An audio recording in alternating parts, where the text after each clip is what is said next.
Always do it on my own, so I gotta get through it. And the only thing I know is to love what I'm doing. Never give up, never slow, till I finally prove it. Never listen to the no's, I just wanna keep moving. Keep my head up when I act, head up, that's a fact.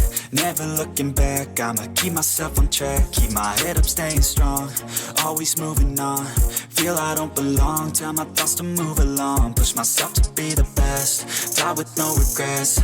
Live with every breath, see my message start to spread. And I had so many dreams, then you hit your teens. Life ain't really what it seems, try to find out what it means. Always do it on my own, so I gotta get through it. And the only thing I know is to love what I'm doing. Never give up, never slow, till I finally prove it. Never listen to the no's, I just wanna keep moving. Yeah, I put out all this art, it's my only medicine. Yeah, everything I do, I'm just being genuine. Yeah, I'm sick of being screwed, feel my own adrenaline. Yeah, I do just what I do, and I hope you let me in, yeah.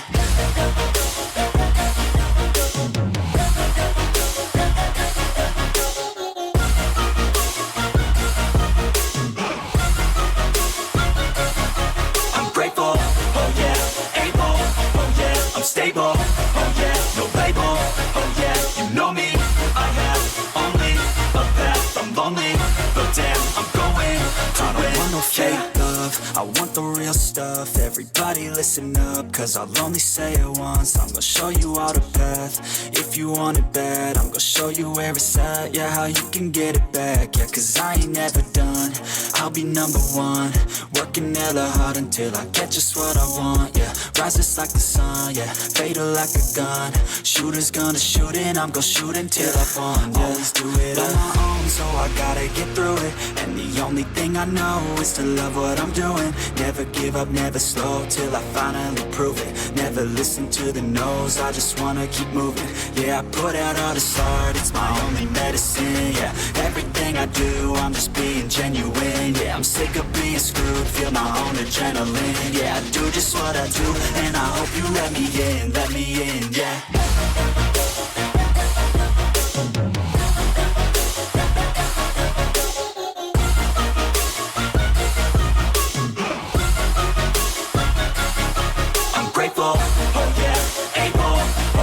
Stable, oh yeah, no label, oh yeah, you know me.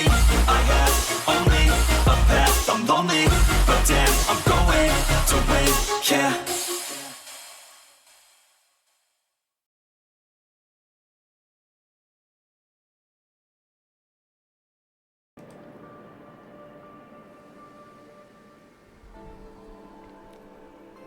Good evening, everyone, and welcome to my humble abode, the shop of all horror and dread.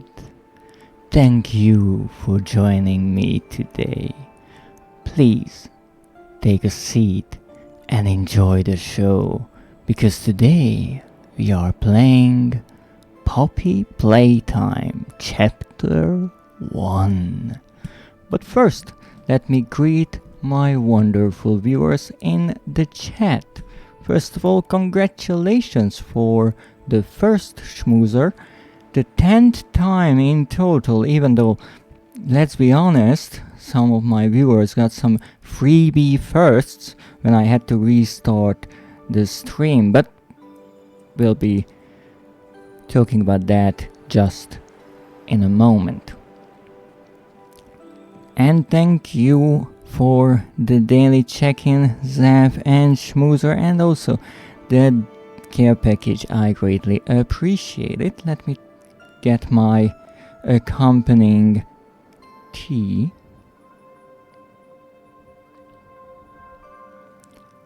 It's also nice, a nice warm cup of tea. What else can you ask for?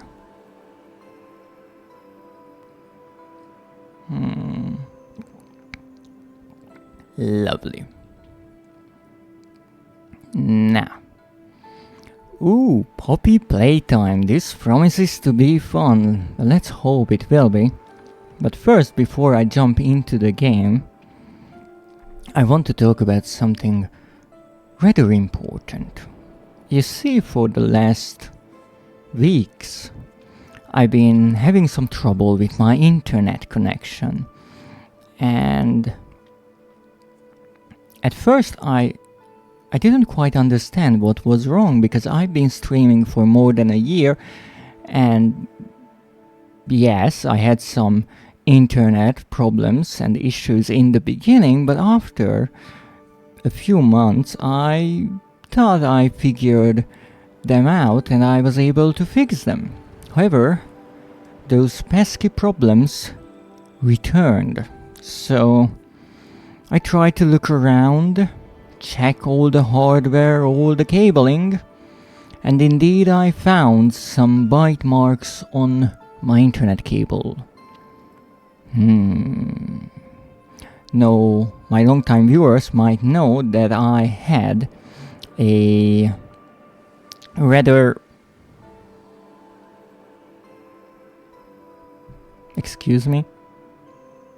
Excuse me, I was talking. Okay, I see. We don't care about that, yep. We not at all. No, we don't care at all. Okay, fine. It kind of feels nice. Not the booping. Let's try to get the booping out of the way. Yeah, like that. That's quite nice. I'm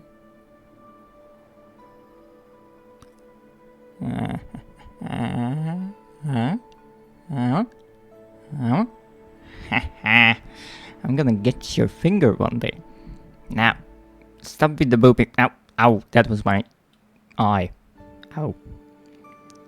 Need more hands? No, you don't need more hands. You have 2. Be happy with 2 hands. No more hands. It's actually quite nice. Now, enough. My hair is all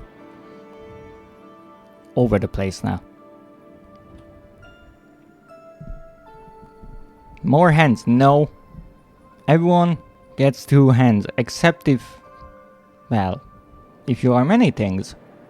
Maybe an insect, a spider... what else? I mean, many kind of animals. I have some spare arms in my basement, a bit frozen, but you can borrow some. Oh, isn't that nice? Schmoozer lending a helping hand or 2. So, as I was saying, I realized after a short time that I have a guest in my attic, and that would be a dead possum. This will take a really long time to get through like this, I have to say. Yeah, don't mind me. I was just trying to talk, you know. But it's okay. Ow! Why did you bite me? Well, I guess I figured out that yes, they only have 2 arms and 2 hands, but they have some really sharp teeth as well. Ouch. Stop it.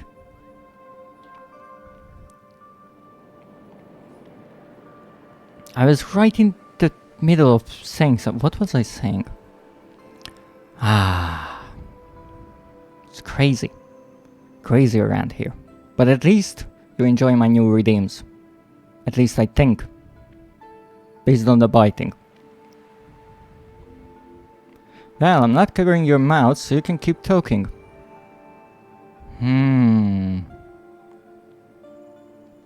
That's actually quite true. Really, Zaf isn't missing a beat here. Possum in the basement. Oh, no. The possum is not in my base. Ow. I wasn't expecting that break. I wasn't expecting that. I almost thought Zef forgot about the break.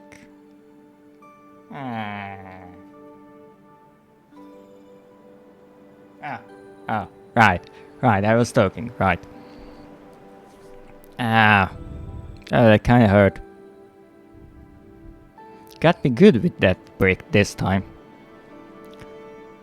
So, indeed I was... The brick missed you, then what hurt me so much? Maybe the brick coming back. With that rope, it's like a brick boomerang. I'm pretty sure that's not how you pronounce it, that word. Well, no matter. It's a new pronunciation. We have those around here quite a lot. So, you see, I realized I had a guest in my attic where my internet cable is running, and after my kin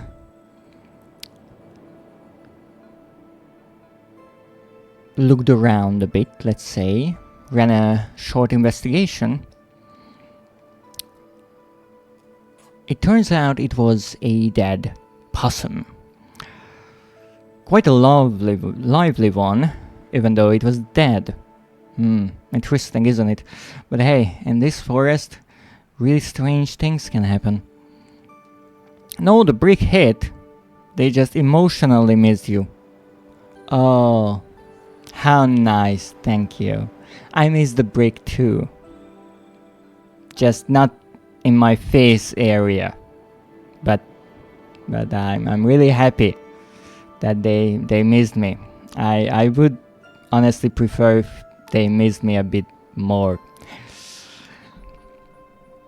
But hey, we can't all get what we want. But sometimes we actually can, because you see, after the discovery of the bite marks on the internet cable, I decided to ask the rats to try to patch it up a bit, and as I mentioned, you can really do wonders with a few zip ties.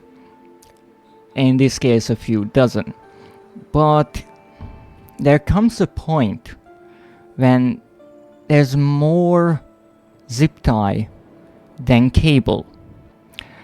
And that's the time when you have to kind of accept the defeat and look for another strategy.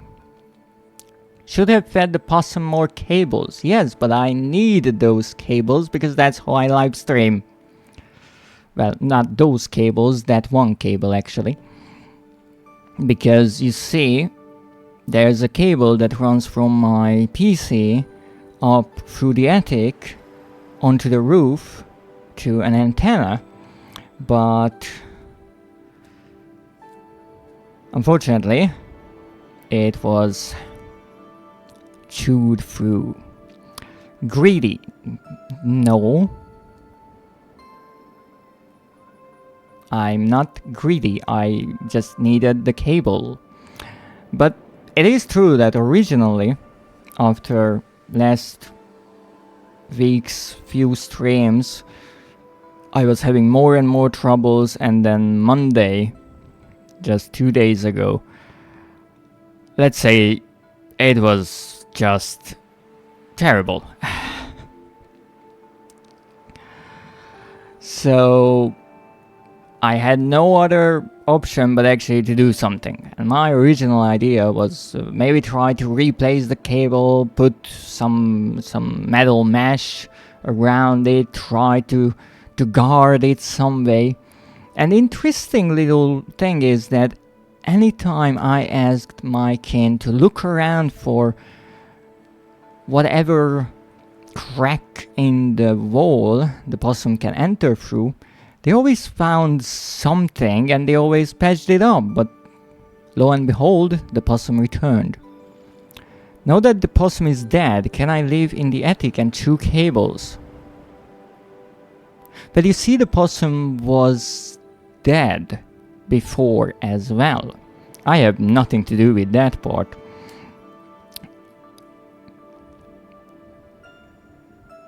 There is some kind of plastic tube that you can put around cables. Yes, I was thinking about that, but given that our possum friend chewed through my wooden walls, nails included, I figured, yeah, that won't be enough. So I was a bit frustrated after the stream, since I had to stop and then restart, and I was dropping some terrible amount of frames. But I sat down thinking about what I could do, and that's why it's important to think first and act later. I realized that my anger towards this possum was quite misplaced. You see, the possum wasn't trying to hurt my stream. It was just looking for a place and possibly found the cable to be a nice chew toy. My sister had an issue with mortars in her car. Oh, yes, they can certainly like to chew through the cables. I'm not sure what it is with cables and animals, but they certainly like to chew through them. So what I decided to do, I picked up a candle and made my way up into the attic, and let me say it's an interesting place. Certainly a really quite interesting place. Haven't been there in a long time, and I started looking for our friend, and actually I was quite lucky and I found them, and they were actually huddled up in one of the corners, shivering. It was quite cold up there, and I wasn't sure how I could get them to not run away. I was thinking first maybe I should catch them, but I don't think that would have given the right message, and also I didn't want to get bit even more, even outside of streams. So I just set the candle down, and the light woke the little furry friend. Interestingly, when my kin told me that it was a dead possum, I more like imagined a skeleton, but quite to the contrary, they had quite a lot of fur left. Skill issues bite back. I'm not going to bite the poor creature. So they woke up and they were not really quite happy to see me, let me say. But I tried to have a little chat with them, and after a while I actually succeeded in a way. You see, it turns out that they were just looking for a safer place, and well, happens to be my attic being quite abandoned. They found some refuge there, and they wanted to have some fun, and the cable was right there. So why not chew a bit on it? And so I tried to explain to them that I quite need that cable, and gave them an offer. And the offer was that I will replace the cable with a new one, and they can get the old one through as much as they prefer. Just leave the new one alone. And they were really quite agreeable and accepted. So I spent yesterday rerunning the cable with my kin, and actually I learned from the lovely possum that there was a little hole in the roof, and that's where they always got in. So I also asked the kin to patch that up, because it wouldn't be fun in the rain to get all damaged, especially around the cables. So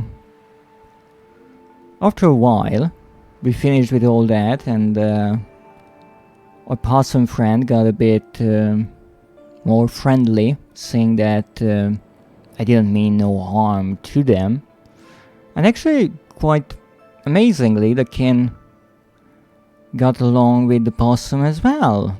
I was a bit cautious about that, because originally when I heard about the possum, I didn't want to send my kin up to the attic because obviously they could get hurt, but they got along quite well, and after a bit I offered the possum to come down because it's much warmer down here, and I even got to clean them up a bit because a lot of cobweb can get caught in the possum hair, let me tell you, quite a lot.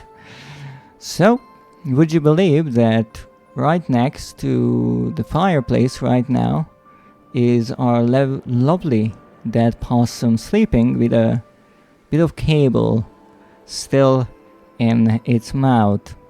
Quite a lovely sight. And the kin are getting quite friendly.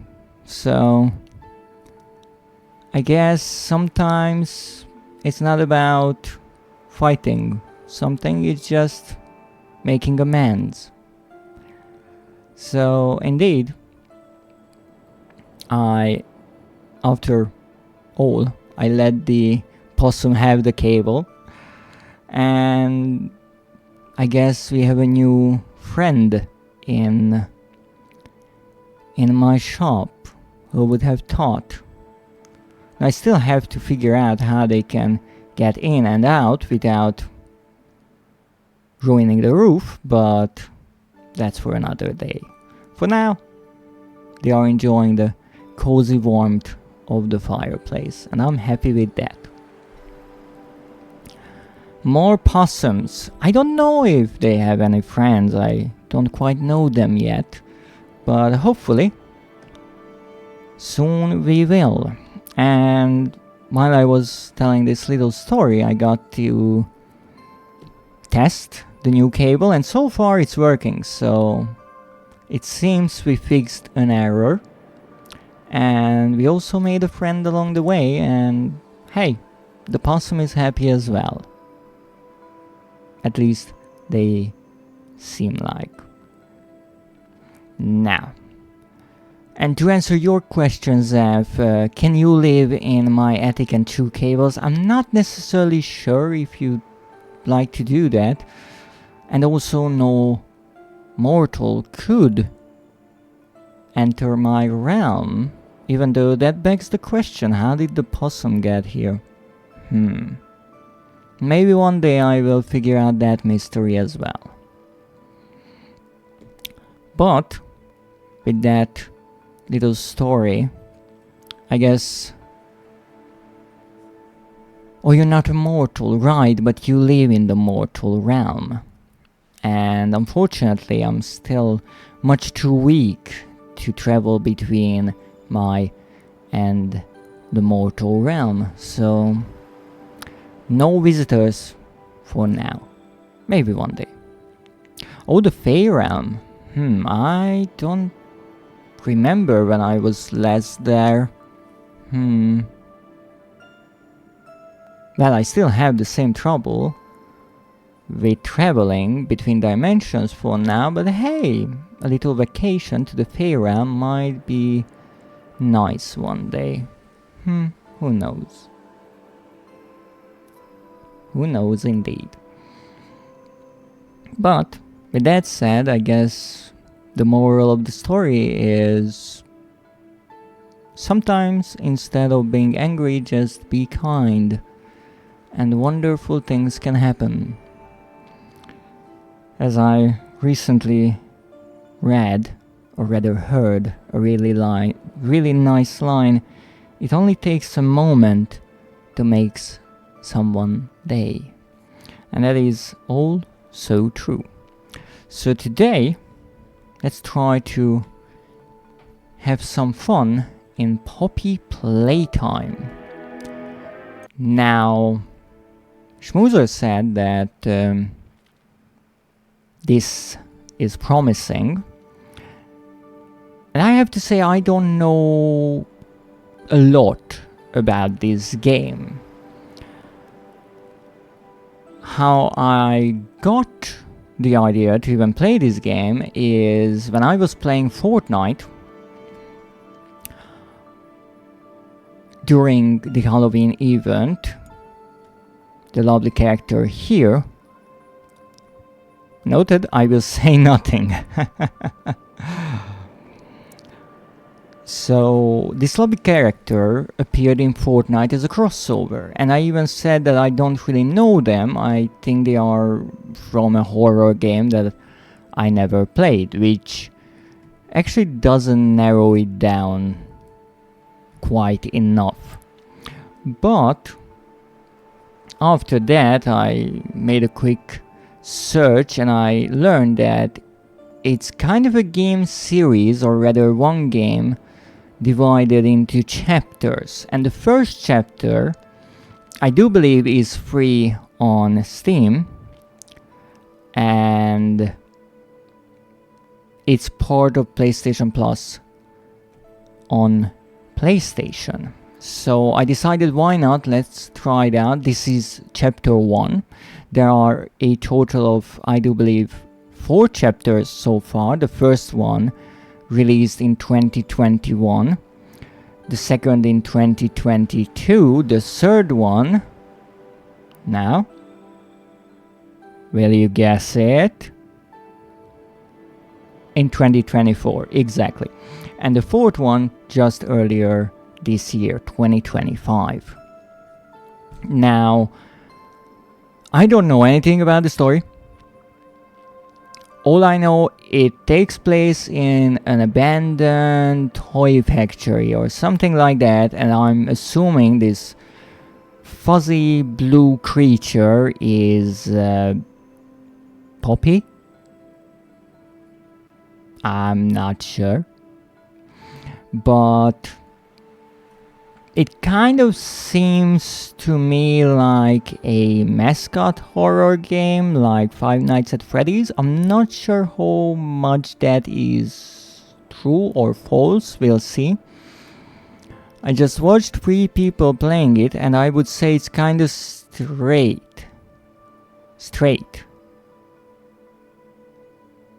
As in linear?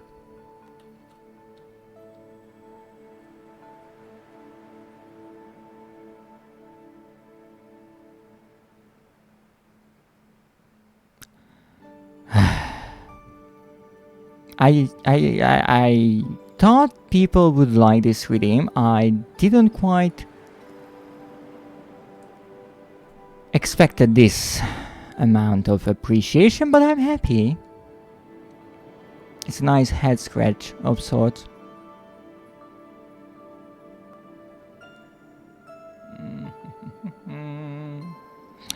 Nah, stop it. Only know chapter 1 and 2. Part 1, 2 seemed obvious for what to do. Alright, that's great. At least then I won't get lost. No promises there.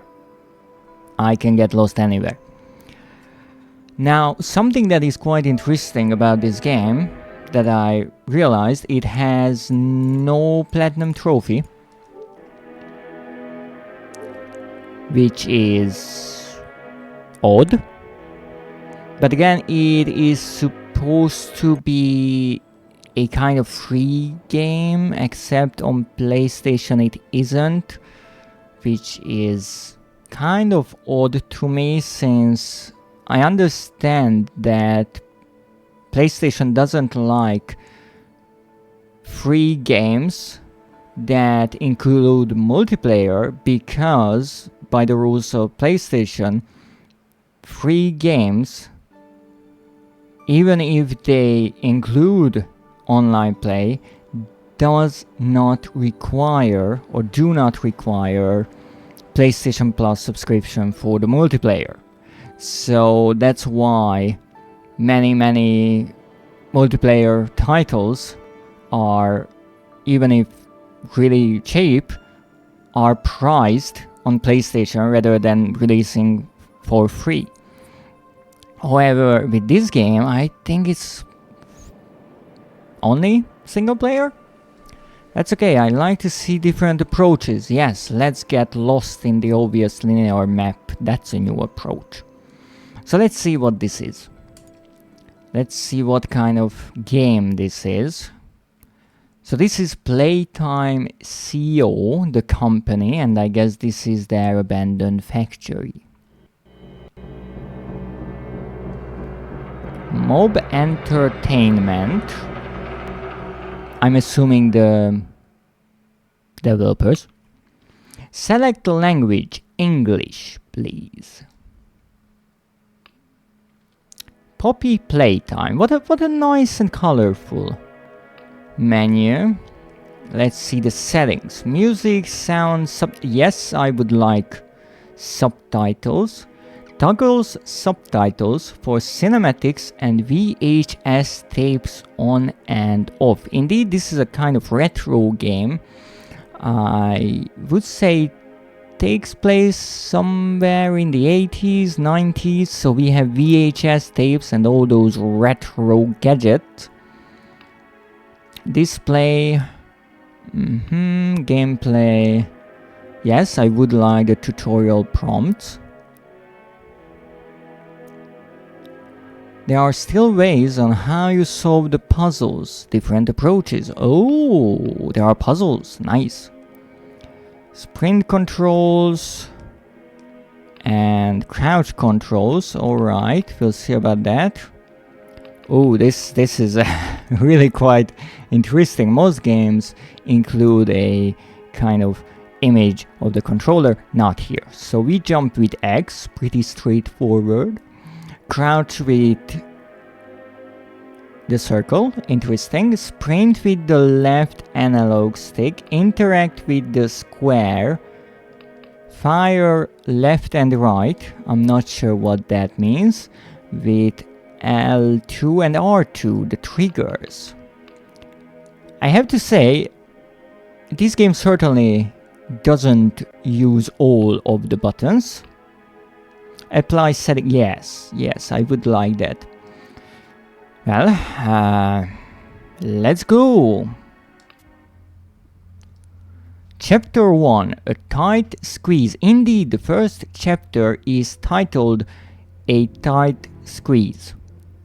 And honestly, that is more concerning to me than the really quite eerie looking mascot on the right. But I mean, look at that wide red smile and those dead eyes staring into the abyss. Well, as an ex-employee of Playtime CO, so apparently we are an ex-employee, you finally return to the factory many years after everybody within disappeared. Alright, so if I understand the base story, then there was this big play toy company and they were really quite successful, but one day everyone disappeared from the factory. Now I'm assuming that if we are an ex-employee, then we either weren't there on that day, or maybe we were fired before. I still got upset after seeing this game about the Huggy Wuggy plushies sound like crazy. So you are upset because you couldn't get a plushie, or because the plushies were successful?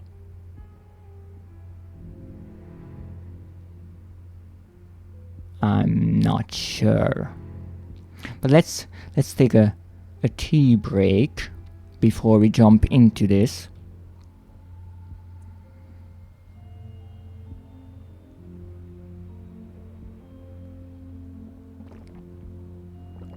Oh, I see.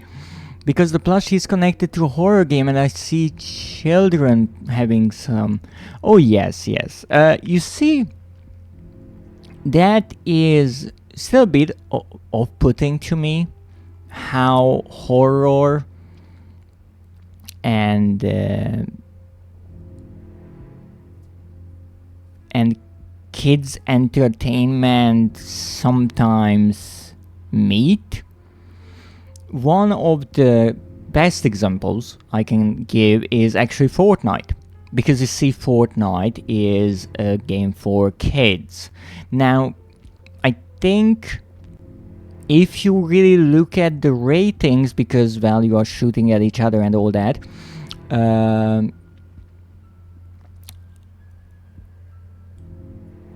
I would say it is for teens, so it's 12 and up, but still kids, right? And then last Halloween, I was curious what kind of Halloween crossover or skins they will introduce, like, oh, they will do like an old school monster from like the Universal era, so we get a werewolf, or we get a witch or something like that. You know, nothing that is specifically tied to a franchise, but just something that is generally connected to the horror genre. And then Fortnite announced that they will be having a soul crossover.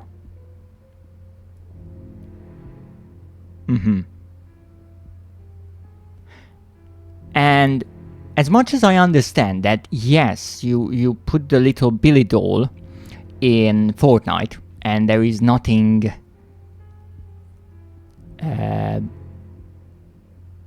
wrong with that in a way. If you just look at the little doll, then it's a bit creepy, but that's about it. But the connection is quite extreme, in my opinion. So you have a game made for teens, and you have a crossover with a movie that is just on the brink of 18 plus and getting an X rating. Okay, that's interesting. That's really quite interesting. Because what I always think about with these is, okay, let's see a kid says it, and then they are interested in what this is. And how do you explain so to a kid? I'm assuming the answer is you don't. And I think the other crossover last year was the Texas Chainsaw Massacre, which is maybe a bit more acceptable because it's an old movie and, you know, things change, but it's still quite, you know, messed up. And actually what I think is the most terrifying about the movie, the Texas Chainsaw Massacre, is how realistic it is. It doesn't show much gore or any craziness like that, but it just feels so real. Compared to something like Alien. Yes, Alien is also in Fortnite, but with Alien you can say that's just a made up thing, right? That's in space, it's an alien, right? It looks quite terrifying, but it's fantasy. But with Saw and the Texas Chainsaw Massacre, yes, you can say it's not real, but it also could be. And so this year they announced that they are putting the character from Terrifier into Fortnite, which is a movie that is so gory and gratuitous that it's just, I don't want to say that it's only for the shock factor. I honestly did not watch the entire movie, but usually most viewers agree that it's just as bloody as things can get at this point. And so I was just kind of blinking like this and like wondering like what is wrong with Fortnite. And also the killer from Scream is in Fortnite, and you can run around stalking and chasing down your victims, other players, with a kitchen knife. That's not something that I think should be in a game, because it can be so easily mimicked by children. Again, it's the fantasy and not. Do they have Michael Myers? Yes, they had. I think the character returned this year as well. But yes, he was added a few years back. Why the Scream crossover is a bit more concerning to me is because here you got the knife as an actual weapon in the game, whereas I think you didn't get it with Michael Myers. I'm not sure, but it's really surprising to me how this game can be 12 plus in a way. And this just shows that the rating is purely based upon what you see. So if there is no gore, no blood, no nothing, anything can be for kids. Whereas the ideas behind certain acts are more than obviously for adults only. Let me see. Like letting a 5-year-old watch Happy Tree Friends. Oh, that's a lovely, lovely little animation. Tiny Me watched Happy Tree Friends with 7, by the way. So you watched it at 7 years old. But how would you... let me see. How would you summarize your experience with the show and its effects on you? Also, parents and kids mostly don't care about age rating, especially if the kids have older siblings. That is true. That is undeniable. But what I'm surprised about is that even the rating system at this point is broken. So I can't even say, well, if you look at the rating system and you actually follow it, then maybe kids won't be playing games that they shouldn't. But at this point, it's like, it doesn't matter. The rating system is broken. So, and especially with Steam and how games nowadays don't even have to be rated at all. For a parent, how do you really figure out what's what? Because you don't really get any help from the rating boards if they say, well, whatever, this is for kids. My brother watched Pirates of the Caribbean and Lord of the Rings with like 7. I worked in an elementary school. First graders play GTA. Yes, that's true. Even though GTA is another can of worms, in my opinion, but not to misunderstand me, I'm not saying that all of these things are not happening. I know kids are watching and playing with certain media that they maybe shouldn't, but then again, who decides what they should and shouldn't? That's really up to the parents and how they try to educate and bring up their children. But I'm I'm mostly surprised about how even the official rating boards and games at this point don't care. Because obviously, if you don't want to care personally, you can. You can so easily click on, are you 18 plus? Yes, of course.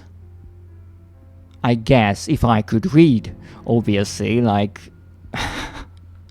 I'm almost sure some kid did that before. They couldn't even read, but especially with tablets these days, you can tap on the little yes button, and that is mostly more colorful. But that there is a difference, in my opinion, between what people do and what the system is trying to give some sort of a rule set. You don't need to be able to read that, though. Yes, exactly. So again, it's just a bit concerning. Well, I learned fast, it's just cartoon and real life can be cruel in other ways. Oh, it can be. It's like every fantasy, every horror is somehow stems from real life. But then again, there's a difference between how you portray it. So in a way, you can say that something like Halloween or Scream is really quite similar to Alien, because in both there is this character, this evil character who is hunting down people. But there is the difference of how removed it is from real life. So the alien is obviously not a human. It's, if you really look at it, the alien in sometimes kills people by stabbing them with its tail, and that ends in a kind of sharp point, so it's like a knife, but it's still different than just seeing, like Michael Myers, a guy in a mask with a kitchen knife. There is still a difference between how realistic that is to a certain degree. Because with Alien, you can always say, well, yeah, that's just something people made up. With the kind of serial killer movies, those are in a way based off of real events, and I wouldn't be surprised if some ways real life would mimic those as well. YouTube is pretty bad limiting who can watch.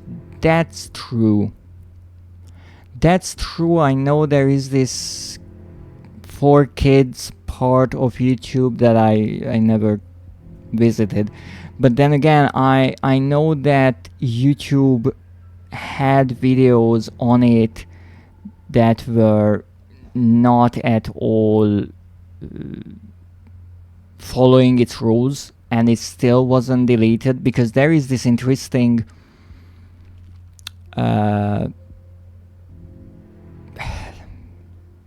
loophole in a way on YouTube, that things only get removed if they get reported enough. Only things get reported enough if they get enough views. So if you find something that is kind of not necessarily hidden, but it's not something a lot of people would want to watch, it will be there and no one cares. Because all the people who found it, they are not reporting it because they knew what it was, and all the people who wouldn't want to see such a thing, they just never randomly stumbled upon it. And I can give you a good example. Back in the day, I was watching gameplays of old games, and I found someone who was playing Manhunt, and so I was watching it, and after a point I realized that they were playing the uncut version of it, the original version, which is banned. And they were uploading a video from a country where that game was banned and illegal to even own, and it was on YouTube. And so I was a bit like, yeah, this system is a bit broken, but again, because it's not like a huge YouTuber doing it, the system doesn't necessarily care. And I understand that you want to minimize the damage in a way. So if you have resources like Google, you will check the videos that get millions of views and not just 1 or 2. But certainly if you look up things on YouTube just randomly and look for videos with no views or really low viewer count, especially not in English, because I'm assuming Google works better with English when it comes to looking for certain words and trying to filter out things, you can find some really interesting things. I watched a lot of shit in my teens on YouTube. I have no doubt about that. I was able to watch the whole first season of High School DxD on YouTube in German dubs when I was pretty young. But I only have one question about that. Did you enjoy it?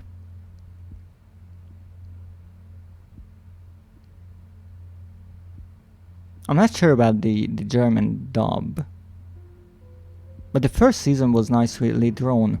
I think it was the third one when they switched studios.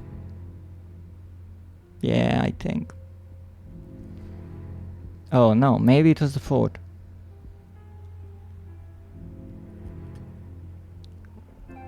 Well,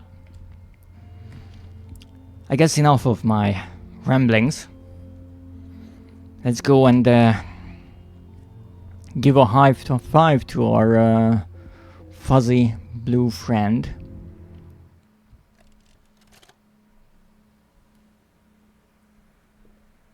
You are about to see the most incredible doll ever invented. Her name is Poppy, and she is the first truly intelligent doll in the world. A little girl can talk to her. Poppy gives her answers. She is the first doll actually able to have a conversation with a child. Hard to believe? Just watch. Poppy Playtime! Poppy's as lovable as a real girl, and she talks like one, too. Hi, my name is Poppy. I love you. Can you help me polish my shoes? Why, of course, Poppy. Just like a real girl, Poppy always wants to look her best. Perfect. Thank you. Her hair is sturdy and won't come out when you brush it, and smells just like a poppy flower. Is there anything else you'd like to say, Poppy? I'm a real girl, just like you. What's the time? Playtime! And if you've ever wanted to see how all of the nation's favorite toys were created, Playtime Co. is now offering factory tours at just $2.99 a person. An entire hour in the most magical toy factory on Earth. What are you waiting for? Come visit the factory. We can't...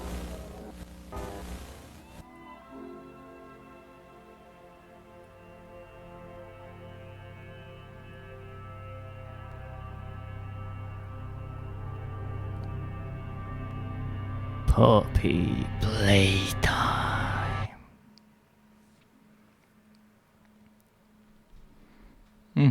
Interesting start. Really quite interesting start.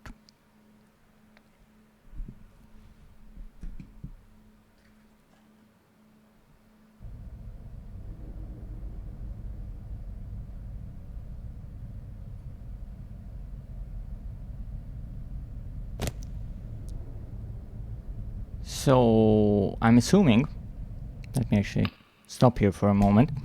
So first of all, we learned a few things. I think you just got assigned as a girl by the game.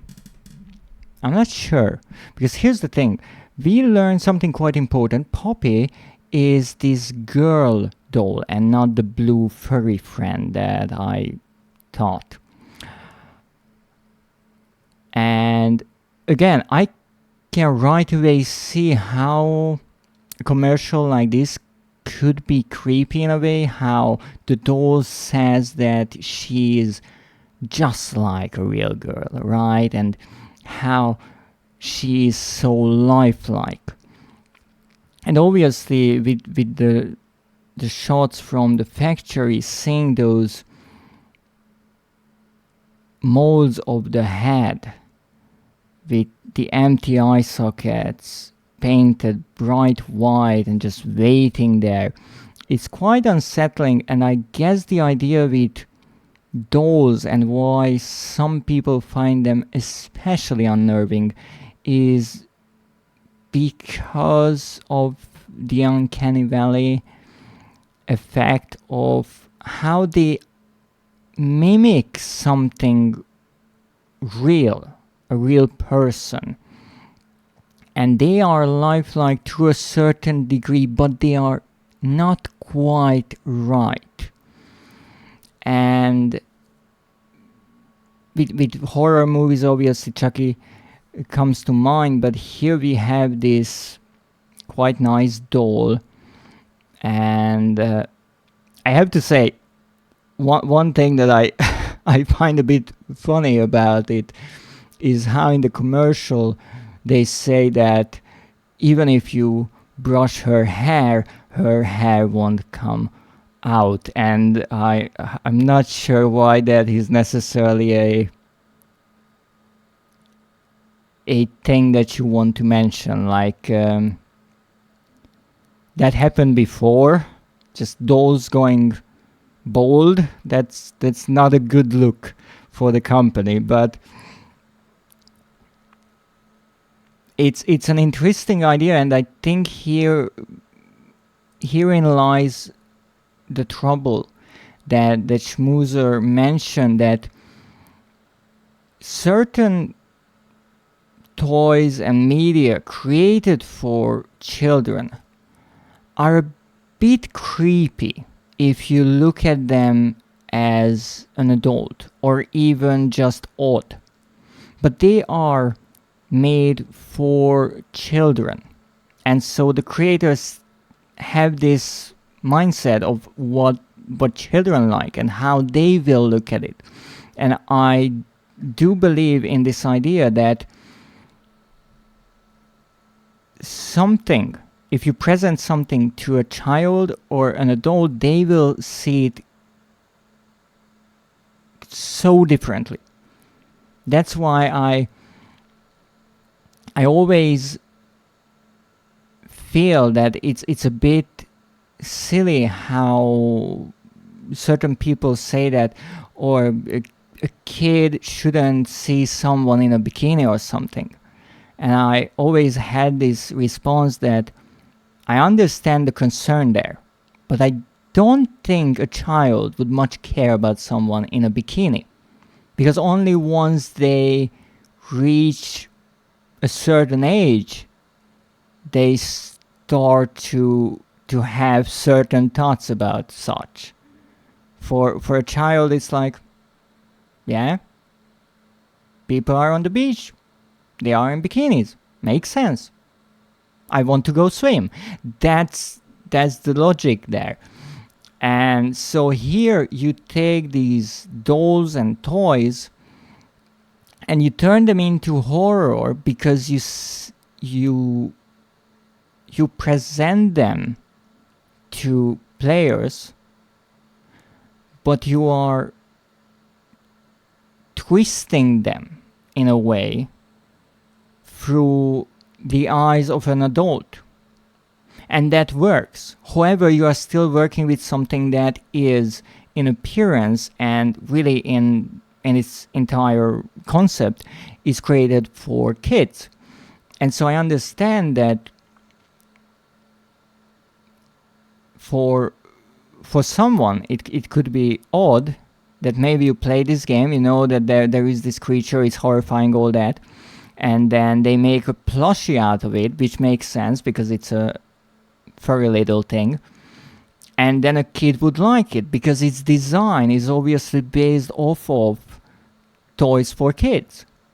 And there is this odd crashing of genres and audiences. I'm not sure if this game was ever really rated, but I would assume it's at least 12 plus or something. And a plushie like this, or even a doll like this, you could give it to a 4-year-old or something. But again, it's really difficult to keep the two apart. So in a way, I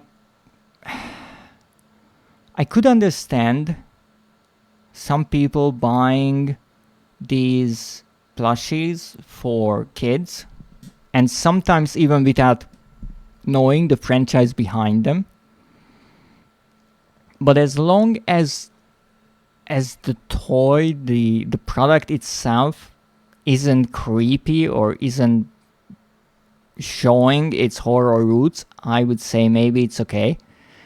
Then again, we obviously have the problem that I mentioned with Fortnite. If the kid is interested in the kind of where did this come from, then you have quite a rabbit hole to explore.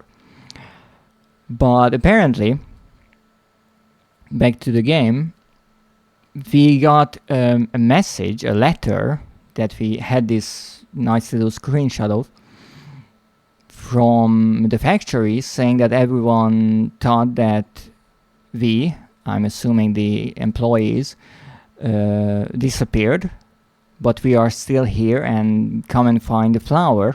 Now I'm assuming the flower, again, the one that was shown, is a poppy, which is obviously somehow connected to this doll. We'll see about how this goes. Okay, so we are here. The first thing the game tells us is how to sprint. That's concerning. So this is the factory, and obviously we had to come at night. Because of course, I really would love to see a parody, and maybe it already exists, of either a game or horror movie where all the stupid decisions that characters in a horror setting can make all kind of come together and happen at once. Because, like, why would you want to go to an abandoned toy factory at the dead of night? Especially because everyone, all the employees, disappeared. So maybe it was, you know, something either unnatural or if you don't believe in that, maybe just a serial killer, a kidnapping, something. And you get this letter, so there's obviously someone out there who wants you here. So what do? You go there. How? You go there alone. When? At the middle of the night. Equipped with nothing. You don't even have a flashlight because you just assume that, well, all the lights will work, which is honestly kind of impossible, because if everyone disappeared, including the company, then no one is paying the bills. Or if only the workers disappeared, this place has been shut down, and why would there be electricity? Or if there is electricity, there should be like a night guard here, or a security guard or someone, but I'm really thinking too hard about this. That's usually dumb teenagers. Yes. I love dumb teenagers in horror movies, especially when they get murdered. Welcome to you too. Seems like you got a bit worn. We have a PC, really old school CRT monitor, those old PCs underneath the ginormous screen, lovely. And we have this.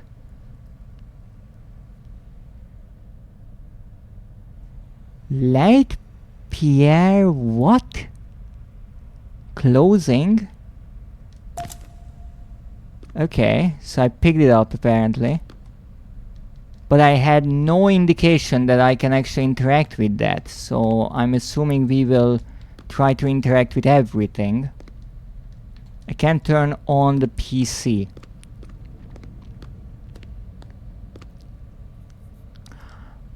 I mean, it wouldn't be much of a horror game if I just went into the building, sat down at the first PC and started playing Tetris on it, right? So, understandable. Also, I do believe this game runs on the Unreal Engine 4, and later on, if I'm not mistaken, with the third chapter they changed to Unreal Engine 5. They just wanna smooch. And what better place is there than an abandoned building?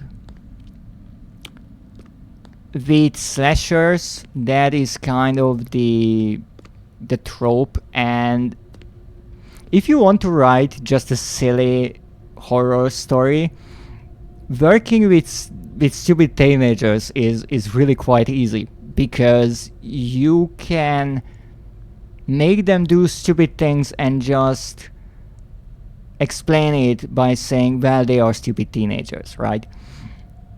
If you want to take it a bit more seriously, you can, because there is a really good idea underneath the obvious, that teenagers, they want to break free, and yes, they are trying to get some time with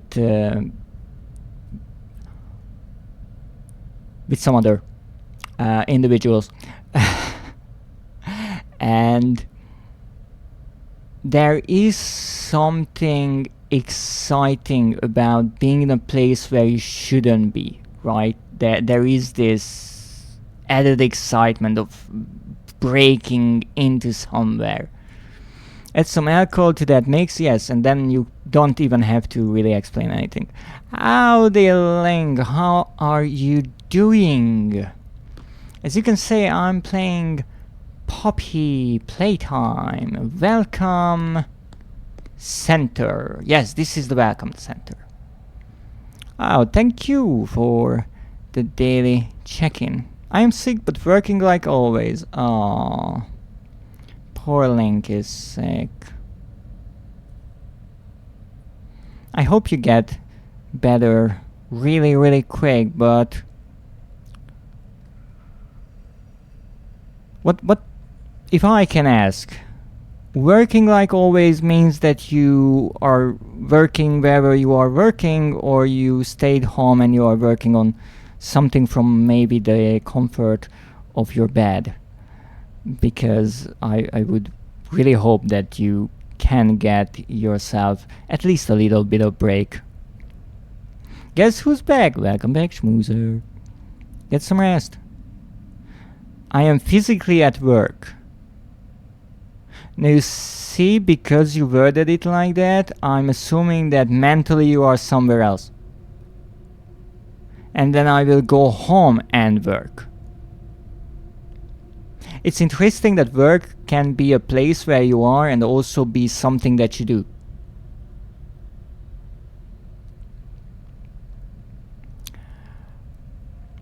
Well, I hope that you get through your work and then you can... I work 3 different jobs. Oh my goodness, poor Link. And something that you suffer from. Yes, that's the third kind of work. Well, I hope that you get through all of your jobs and then you can go home and actually get some rest. I saw your post on Blue Sky about how you are being tempted by the discounts on Steam, because to those who might not know, Steam is running, I do believe it's called a Scream Fest, and the Steam Scream 4, yes, it's the fourth year they are running this event. It's kind of a sale where you have demos and everything is about horror and such. And certainly for someone like me and fans of horror, it's a treat. So I hope, Link, you can get yourself something nice. Oh, true, Steam, yes, indeed. Steam will take all my money for horror games. Well, you did mention that you are looking for commissions, so I was thinking maybe if you have something specific in mind, then we could work out some sort of a deal. But rent is also due. Oh yes. Rent glooming over the month. And your wallet. I'm not tempted by discounts on Steam. It's far too late for that stage. So which stage are you at? You're over the temptation, so you already spent all your money, or you just gave up on discounts altogether? Oh, look at Link, the little guy. Oh, that's adorable. Choose, yes. The moment I saw that emoticon, I was like, yeah, that's someone else's. That's someone else's art. I already bought the game, yes. I had a game called Order 13 in my wishlist, almost forgot it's on sale. Well, then go and grab it. If you can. It's art. Yes, it is art. But I want your art. But actually on that note, I will look around on Steam as well. But why it doesn't necessarily concern me as much with the discounts. I like the demos, but I play mostly on PlayStation, so I'm always looking at discounts on the PlayStation Store. I know most people are on Steam, but yeah. I did share what games I'm looking at. Alright, let me check.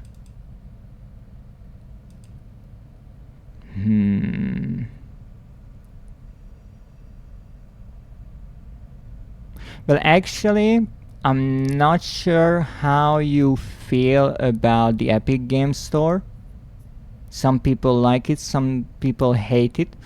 But I know that Fear the Spotlight is actually free for this week on the Epic Games Store. If you want it on Steam, I obviously accept. I'm just putting the information out there. What? Yes. I think it's that, and next week will be something horror as well. Time to text good. Yes, tell the duck. This bed we made, I don't know that. Hellboy, I don't know anything about. Layers of Fear. Mouthwashing, I heard about that. Ooh, you have one there that I might. If I can tell you which game to buy from that list, from my commission, I will commission an emoticon just for that. Oh, come on. My hair. It's all mussed up. I don't even know if that's how you use that word, but it's kind of nice. Yes, a bit more there. Yes. Ah, good. Sure, Dread. Well, so actually, as I was saying, I mostly look at discounts on PlayStation. There are some really nice discounts there as well. So obviously, if you'd like to help me out, I still have a Tron page. I know I'm a sellout, but something that is interesting to me is how some games have frequent discounts on PlayStation and some are never discounted. I find it so fascinating. Actually, I think I still have my choose next game redeem. Okay, maybe I will have to message Good as well, because you see... how can I say it? So, you know the stream when you return from your retirement? I might have gotten a bit happy, and so I spent almost all of my channel points on the second daily affirmation and making you lose your accent. So yeah, I can't quite do that. But hey, if you will stream any horror game, I will certainly be there, because I understand that, to those who might not know, Link is a wonderful VTuber and artist as well, and they went into retirement from streaming and then they returned, which I'm absolutely delighted about. But I understand that they said they would only stream once a week or so and not really games, so if they don't want to do that, I more than accept it. I know there are certain games that are not necessarily for streaming for different reasons. Oh, look at that quote. If you feel untouchable, you will be touched quite a lot. I feel that way today, especially since I added this new redeem. I might stream Silent Hill F on Friday while I get sloshed. Oh, you have Silent Hill F. That's one game that I don't know much about. I was avoiding all the streams about it because one day I want to play it. But Silent Hill is a franchise that I haven't gotten into yet. So let me see. We have an item that is a tape. And apparently we have a matching color VHS player. Oh, same. Okay. I will have to check if Silent Hill F requires any prior knowledge. Silent Hill F will be my first game in the franchise. Oh, congratulations. I just wanted to say there is no TV for this VHS player, but apparently there is one. Let's see. How can I use it? Hi, my name is Leith Pierre, and I'm the head of innovation here at the Playtime Co. Toy Factory. If you're seeing this, then you're trespassing. Yeah, we play this little tape on loop whenever we close the factory for the day.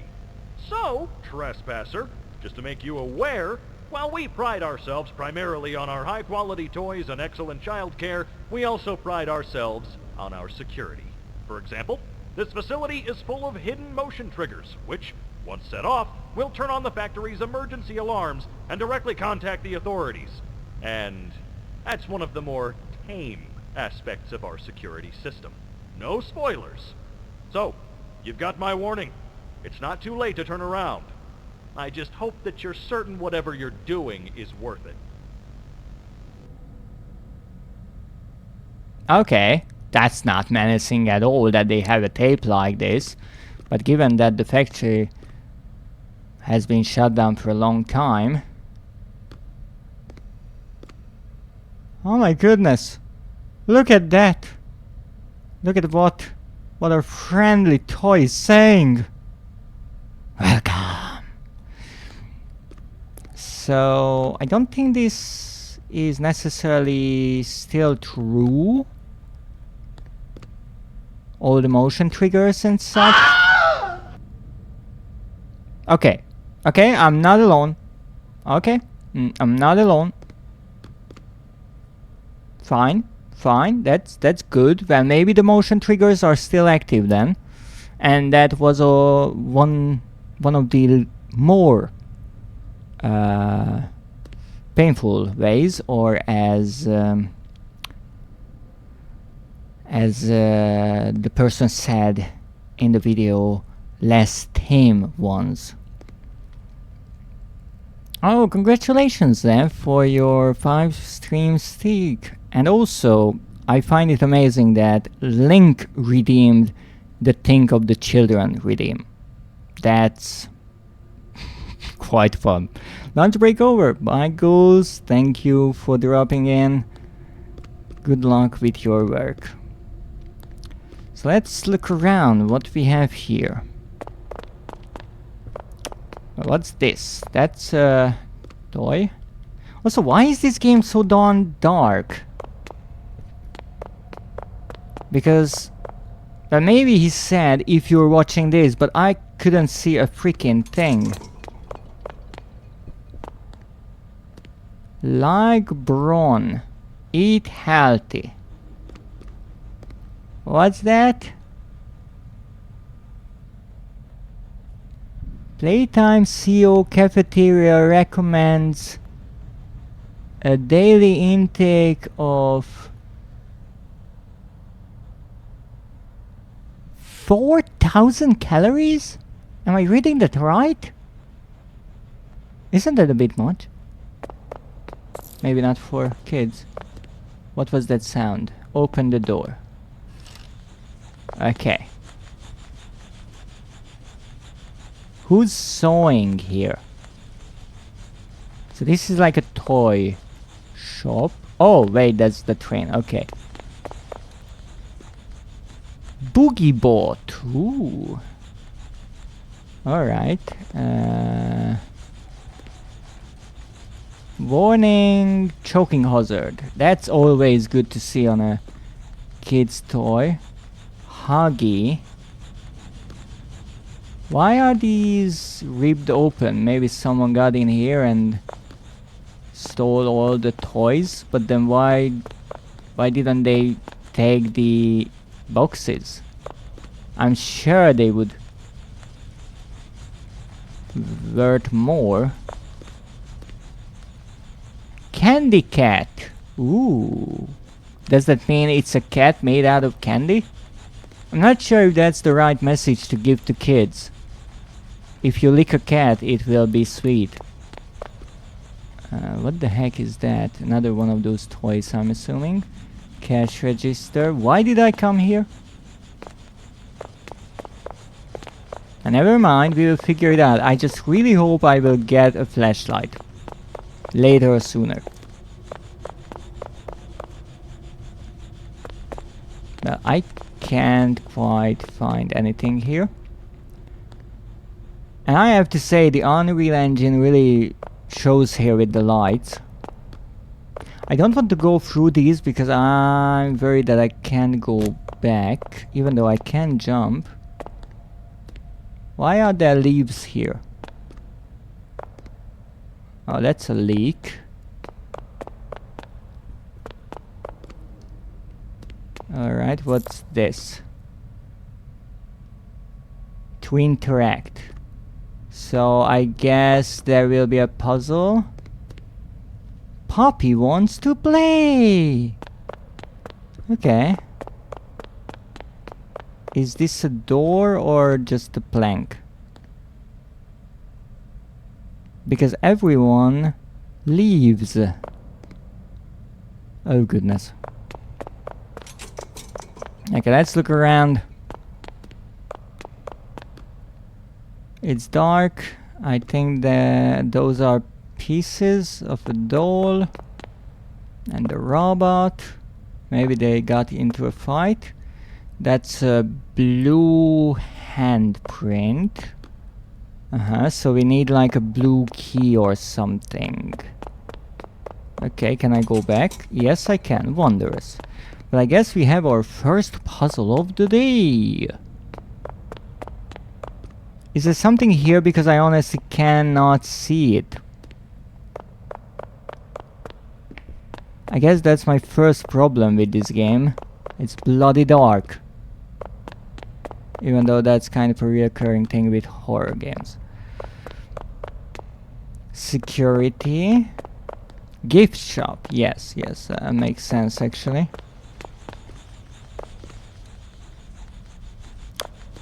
Well, there is a train. Can I do something with the train? No.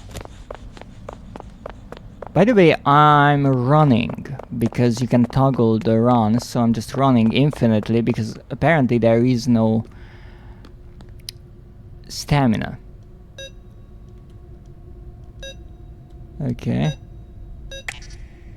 So we need a 4-color code.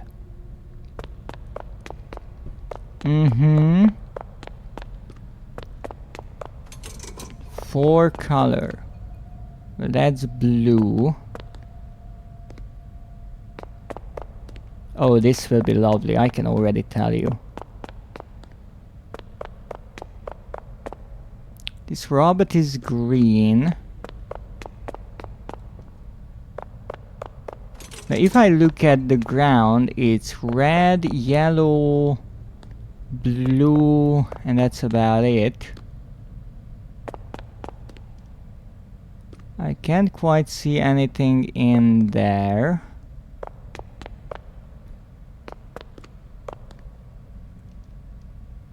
What is this? And why is it here?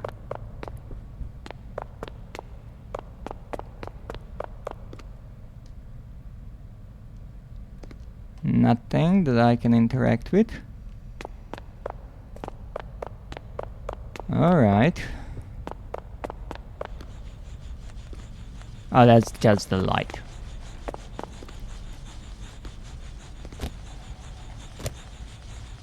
Is it the train? The train is, I guess, green, pink, yellow, red. Now this is one of those times when you are looking for a code. And honestly, the code being the colors of the train would make absolutely no sense. But then again, it's like it's a puzzle in a game. So as much as I always prefer if the parts of a game make sense, at least in the world of the game, let's try this. So it was green, and then it was pink, and yellow, and red. I'm a genius. Just saying.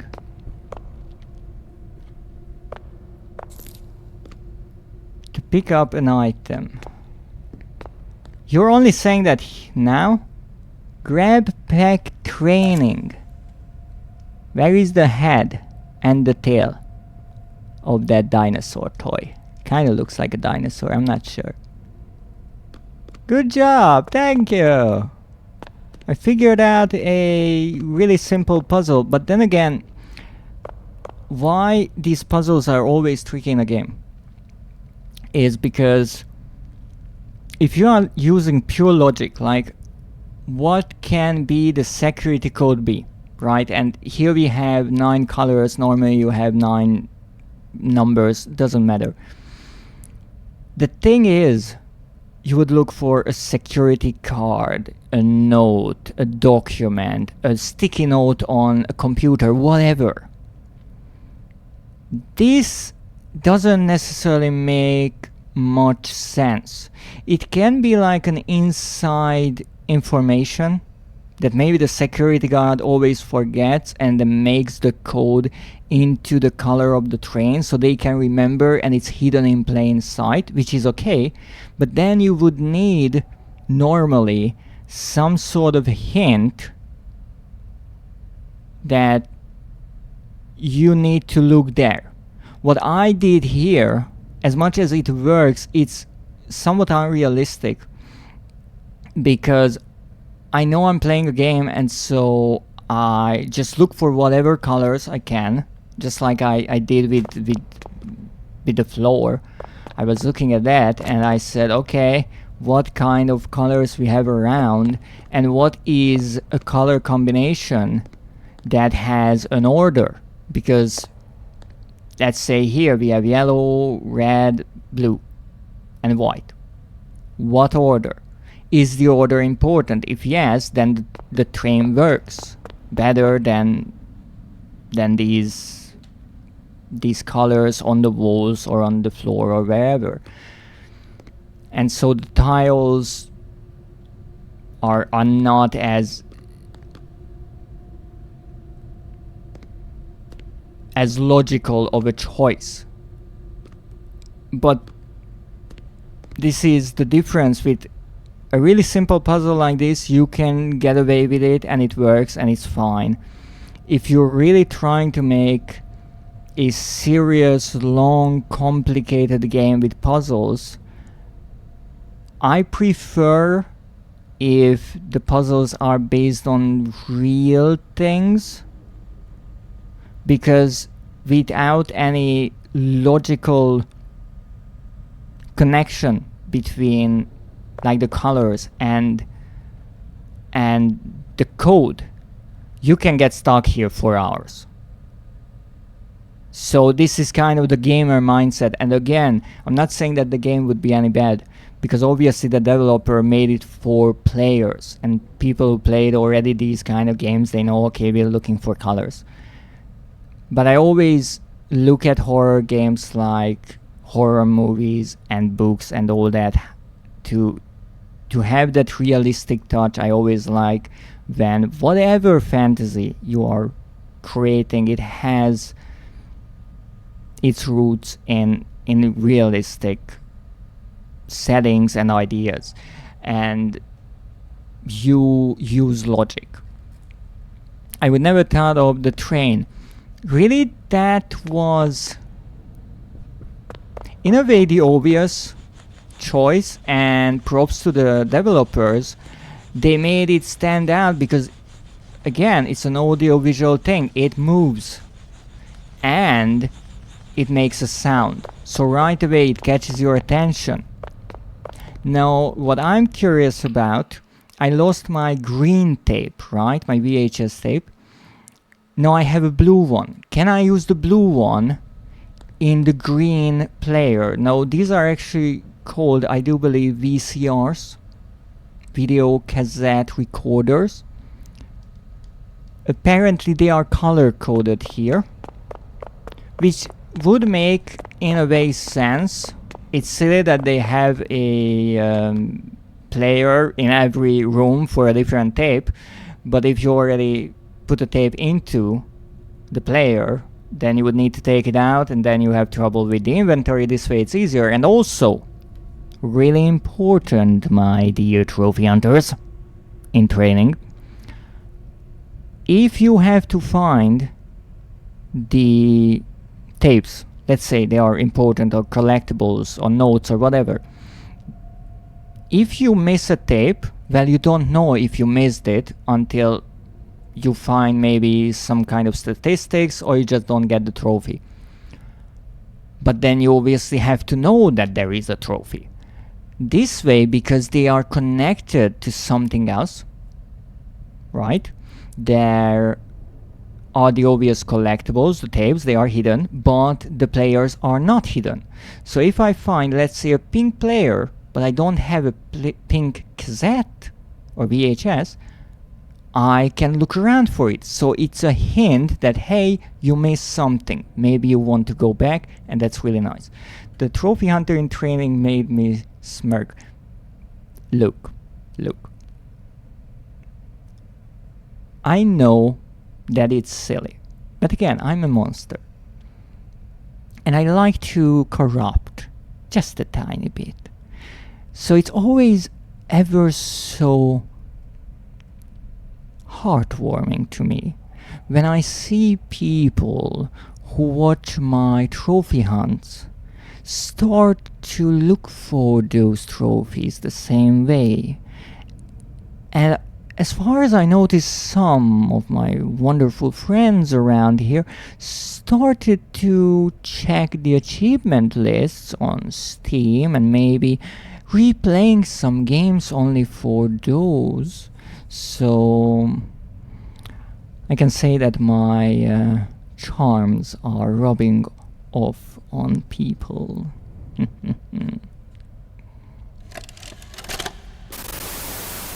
Fine, I can see something. Playtime, seal. Grab pack. What? Tighten the straps. We had no budget for a voice actor this time. Hold both cannons. Pull trigger to fire. Pull again to retract. Hold to grip onto object. Only fire at small objects. Handles. Do not fire at a coworker. This may cause injury. Wire is conductive, used for rewiring. That's not safe at all. Thank you. Use your grab pack responsibly. What's the time? Playtime.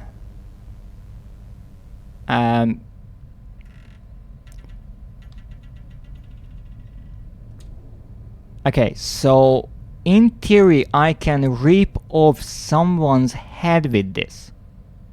Alright, check it out. To fire left hand. Okay, let's try to do it with a box, because it told us not to overdo it, right? Oh, that was quick.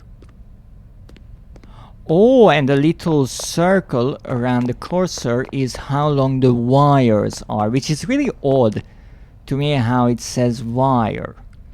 So if it really is a wire and it's kind of flexible, so it's not a straight metal rod or something like that, it means that it can or could curve. And that's odd because instead of really extending and retracting, what it is really doing, and I mean it is kind of in the design with the winch in the back, it really shoots out this hand like a cannon, but there is this wire attached. It's like an arrow with a rope on it. And so when you grab something, you're really just winching it back, you are pulling it back to you. So it's a really interesting design, but like Zev's brakes, yes, in a way it's like that. Why it's a bit off-putting to me is because when you go closer, the wire doesn't slack. It always stays tight, and that would mean that the winch or some kind of a spring mechanism is always pulling it back to keep it under tension, and that could work. It's just when you see the graphics, or at least when I saw a screenshot of it, I was thinking like it's an extendable arm. It's not, and it's an interesting idea, so I have to give it to them. It is kind of safe because the wire is in a box on your back. It's not touching you. Well, the thing is, that's true. That's true. However, it might be important to know that electricity above certain levels doesn't necessarily care about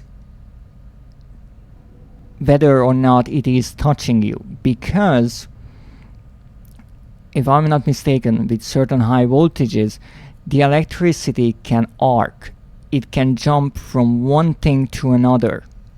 Now, interestingly, electricity likes to jump from and to sharp edges, and that's why if you look at something that is dealing with really high voltages and such, all the edges are kind of rounded off. No, those are obviously industrial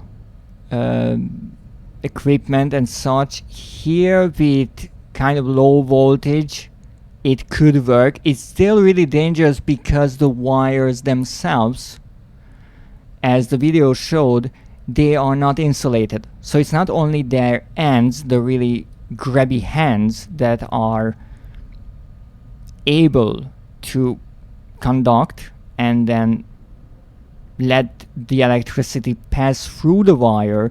It is the wire itself as well. So something like this, it can touch the corner. And so if someone grabs the wire while you are playing with electricity, they can get zapped. And also you shouldn't really touch those wires either. Okay, so I can grab things. I cannot carry them, but I can grab them. Okay, let's give you a head pat. Yes. Okay, so we have a grabby hand. One. Interestingly, the video showed two, but apparently I got the discount version. Don't touch the wires, buy them instead for safety. It is true, and I have to give a warning that this is a joke, but there is this joke amongst old electricians that there is a point when you kind of get so used to the job that you are looking for the current with your tongue. It's not a good idea, but it is true that electricians and a lot of people really don't think about it. They have a really dangerous job, and they get zapped quite a few times throughout their lives.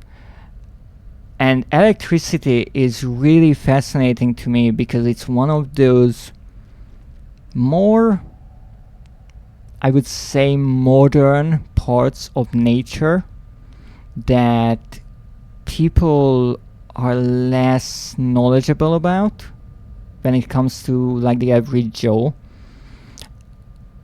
And that makes sense because it's a really kind of special field if you really want to get into it. But electricity has the trait of nature that is, it doesn't care if you know or if you don't. The moment you don't respect it, it will teach you to do so. The only question is whether or not you survive it to learn from that encounter or that lesson. And so that's why I know this is a game, this is a joke, but I always add kind of the realistic element of, yes, this could work, but yes, it is dangerous. But I think now I can give a high five to that. And apparently that's how I get in. Ooh, that was a nice bit of soundtrack. Okay, I absolutely have to, I'm sorry, I have to give you a high five. Even though this is technically the wrong hand. I mean, it would work with this hand. Now.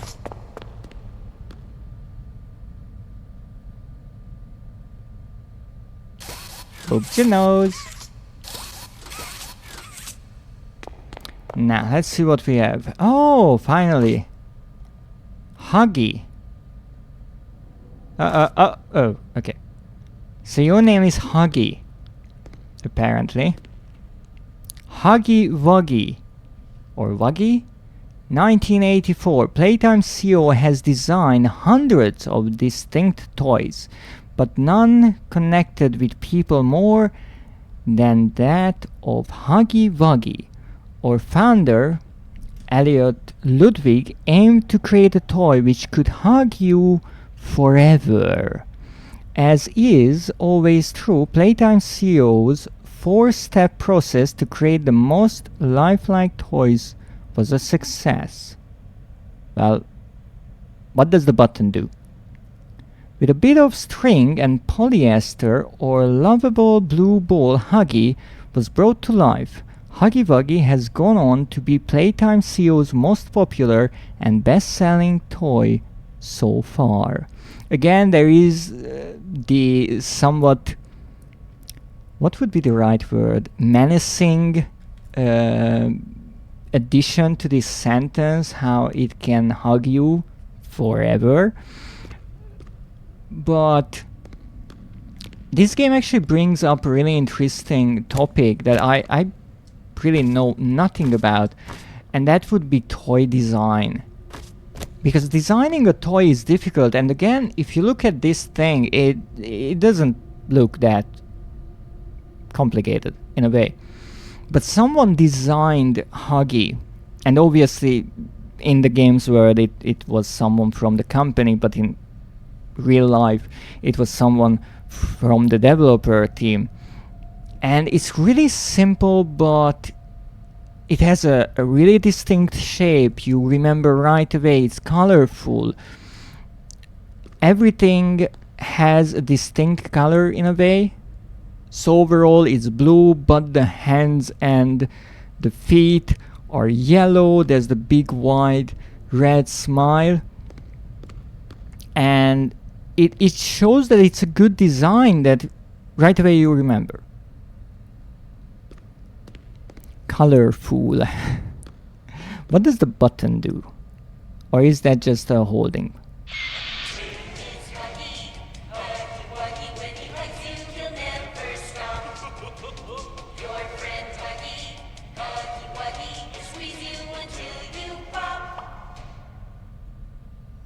Okay. Your friend Huggy! Yay!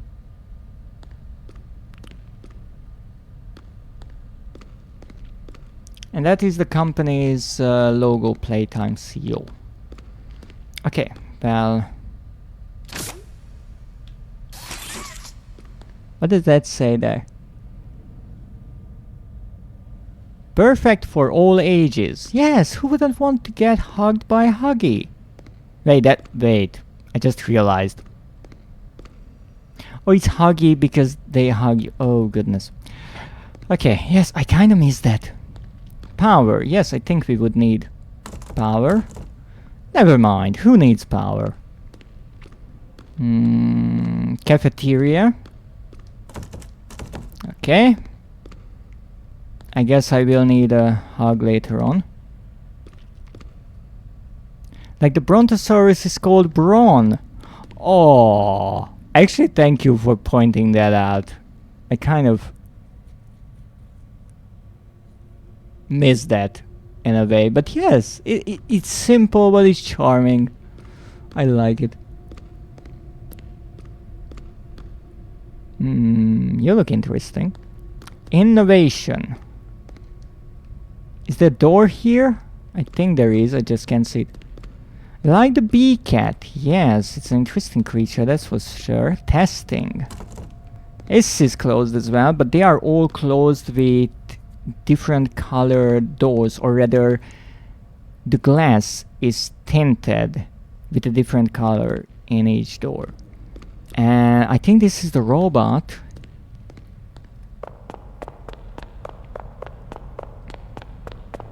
So I can go there, or I can go there.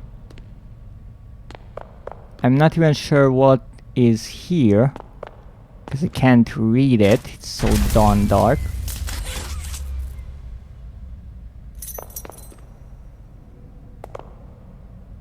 Wait, this door is opened with this? Okay. No. Okay, so apparently this will not work. Understood. And I guess I need the right hand for that. You lost power. Yes! And I can get into the power section. So that's not good. But hey. Hey, we'll figure it out. I hope. If everything wasn't so freaking dusty in here. Seems like you need the right hand. Yeah, it really seems like that. I don't think I would need to backtrack, but I mean, can I go in there? No. It was worth a try. Sorry, slightly tired brain is strange. Don't worry about it. I always appreciate puns. Welcome to Playtime CO. Okay, so... Oh wait, there's something in your hand. Wait, I did give you a high five, so... How is it that I missed that? Oh, even that spells hug. And I guess that's huggy. Okay, so we have a key with a triangle and it's yellow, so I'm assuming it's for this one. Oh, staff only. I used to work here, so I guess that counts. It's a chair. There was a key jiggle sound after the failed door open. Well, that's odd. Why did the key lower after I tried to open the door? Don't you think that's a bit strange?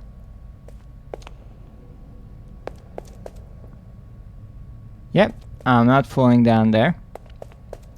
Oh, what is this? Remember, do be kind to others, show up on time, not hide behind doors to scare lead Pierre. Don't stay past 8 p.m., misuse company time, tamper with machinery, enter innovation wing without authorization. Maybe you say, but there's another concerning thing here. Why is this rule about staying past 8 p.m.? What was that? Maybe it was one of those motion triggers that was previously mentioned. Could be that.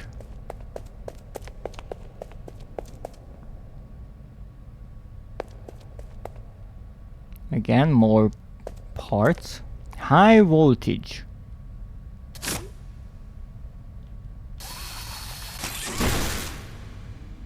Grab to divert power. Yeah, that's a great idea. Absolutely.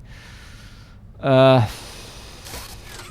there's a plug there. So first of all, let's try to figure out where I need to take the power to this. Kind of looks like a Tesla coil.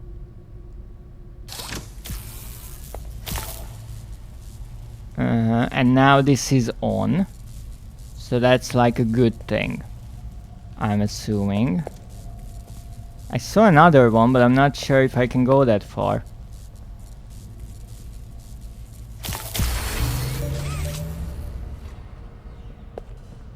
Alright. Apparently I can.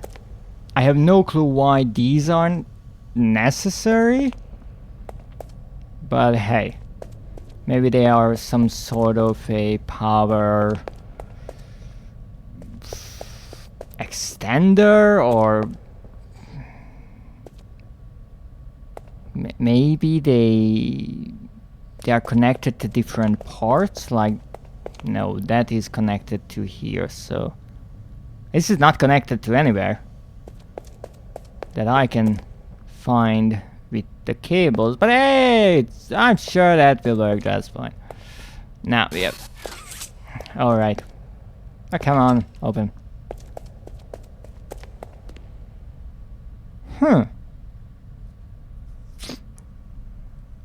You know, I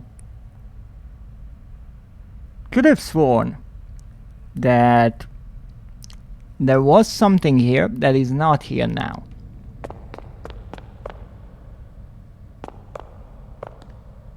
I'm the new display piece! High five to everyone! No, okay. So that was power. Oh, look at that! That's Huggy with a hammer. That's kind of concerning and worrisome. There was something? Not that I remember. Right, maybe I'm just imagining things. So now we have power, so I'm assuming I can do this.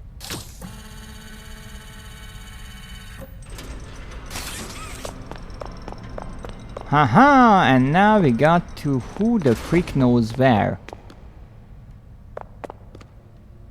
What? Welcome to...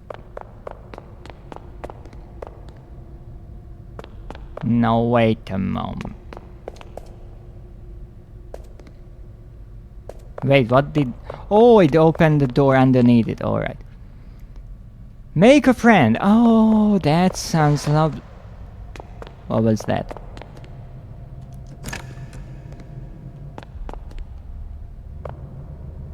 Oh, that's just another image on the wall. I'm just saying things at this point. Okay, look for some VHS tapes, maybe. Oh, there's a pink version. Yes, I saw that on the poster. To hell. I'm not sure what that would say, but whatever. I guess we are making a friend. So this is one of those motion censored steam pipes, apparently. So this is one of those places where I can make a toy. You know, he is kind of adorable. Nice mascot character. Reminds me of the old PlayStation days. A lot of people might not remember this, especially younger ones, but back when PlayStation and Nintendo was really at it in a kind of console war, mascots were really important, like Mario and Kirby, and in a way I think only Nintendo retained those IPs, at least in a kind of active way, that there are newer games releasing for those franchises. Unfortunately, most of them that PlayStation had, like Spyro, I think they sold it, if I'm not mistaken, to Activision, and then it got a remastered trilogy. Sly Cooper, which was a brilliant trilogy, and many more. Unfortunately, PlayStation just kind of abandoned those titles after the PlayStation 3, I would say. And there is something really quite charming about those old games where the main character was kind of a mascot. They had different designs. They weren't as realistic. They were more like colorful characters that you could really right away recognize, easy to remember, a unique silhouette, just likable, I think, and even with the accents, the style, the voicing, everything was so different. I guess that would be the bee that Schmoozer mentioned. I'm not sure why they are all rusted Aren't these toys made out of like plastic? Okay, let's look for the tape because I saw this and I don't have an orange VHS tape. Now, given that it's bright orange, I think I will be able to find it. Hopefully. Let me see what we have here. Why are there handprints everywhere? Like, I understand the safety painting, and sometimes in factories you have special lines drawn on the ground to show you where you are supposed to walk, so you are far away from machinery, you don't get hit by something. And honestly, I thought that these paints would be something like that, but I think these are kind of just splashes of blue paint, even though they are kind of leading here in circles. But this is a bit of an odd way of dealing with safety signs, handprints. I guess they are more like clues for the player, since we saw them, I think, right next to that high voltage cabinet. Huggy says, remember to take breaks. Breaks longer than 10 minutes are not permitted. Playtime CO. It's kind of like a utopia here. Oh, I could pick that up. What the heck is that? Okay, I don't know what that is, but it was blue, so do I have to put it here? You know, it really looked bigger on the ground. Okay, what is this? It's like a fuse? I guess we are looking for the other ones. This is a really bad idea. Okay, let's open this. Come on! What? Oh! Okay, it's one of those sliding doors. Understood. Why couldn't I do it from this? Oh! Honestly, I didn't even notice the handle, but okay. Handle with care. Shipment is highly fragile. Do not drop. Playtime CO. Why are there headless toys everywhere? And tailless toys everywhere? It's just torso all the time. Really quite odd if you ask me. And here's a red dot. So I think these were sort of safety paintings and markings. Oh! Look at you. No, not that. You. Now, let me look at you. Oh, come on, you are missing legs now. I can pick you up like this, but... Ooh, look, I mean, look at that. That look is like... Hello, ladies.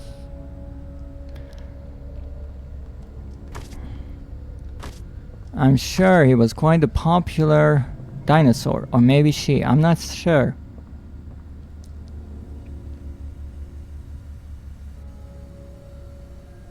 Looking at like this, they look kind of sad.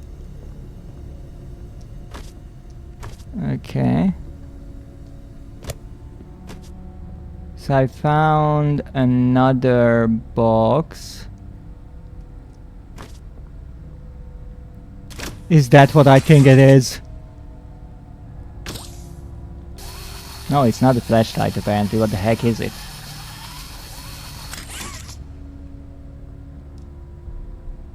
Oh, that's a oh, I thought that was a flashlight. Okay, what's that? I think that's an eyeball. Everyday things you just find. Imagine if you work in a place like this, what kind of odd things you can return home to.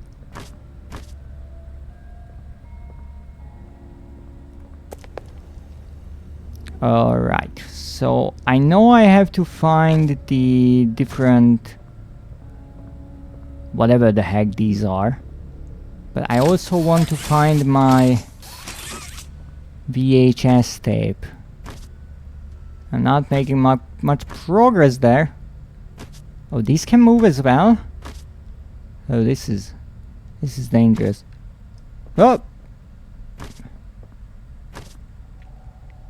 Still one-handed? Yes, I am still one-handed. I'm looking for fuses, I think. And also I'm looking for a VHS tape. Honestly, I'm looking for that more than anything. Oh, this is interesting. This toppled over. Hello there, friend. Kinda cute. Not gonna lie, just missing its bottom. What are these holes in the ground for? This would be a prime hiding spot for a secret. It wasn't. Now, given that I need 2 hands here, I'm assuming...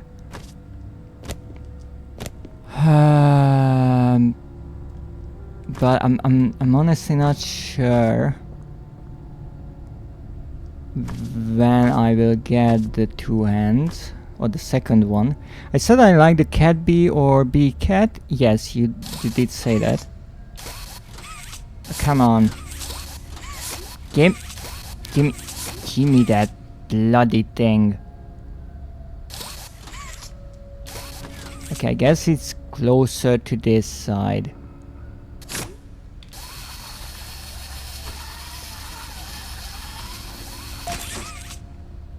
Okay, apparently I got it.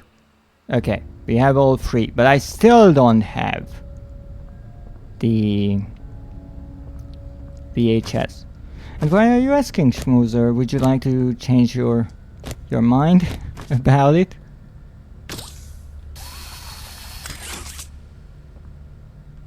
I think they are quite adorable. Obviously they are a bit weird. No? Alright. Okay, where is that darn VHS tape? But given that it's kind of a tutorial part, I would assume I will have to find them.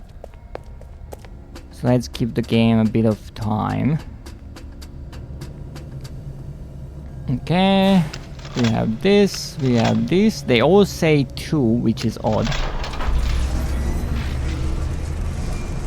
Oh!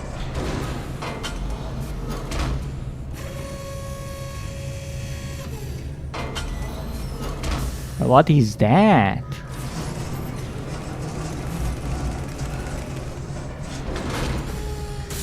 Hey, careful with that! It's expensive and fragile. Ooh, that's a red hand. We might say that we call it red-handed. Yay, I have 2 hands. To fire right hand. Use responsibly. Yeah, I really didn't. I used it right away. So now I have 2 hands. Wondrous. This might come in handy, indeed. I still don't have the VHS.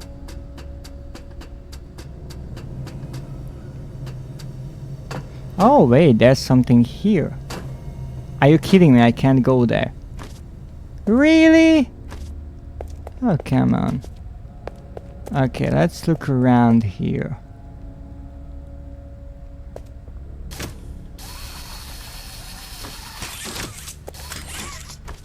Okay, let's try this. Danger, do not enter. Of course I will not listen to it. Like, why would I? I mean, it's a warning sign. They are there for a freaking reason. Alright, let me check this place for any interesting items.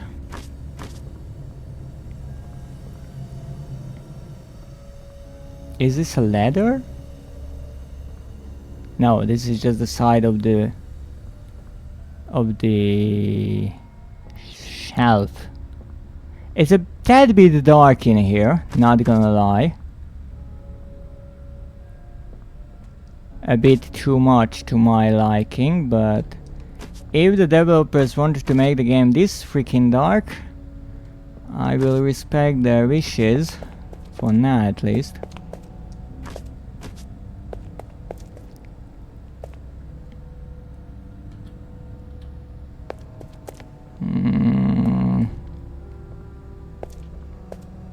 Oh, why is my hair in my face all of a sudden? Come on, I'm trying to... Ow! What the heck is up with? Oh, I know what is up with. Schmoozer. Would you like to say something? About this security camera... Rich... Every? VHS tape? Ha ha! I found it! No, it's not you. So you did not hide it from me. Good. No, stop with the mussing. It messes up my hair.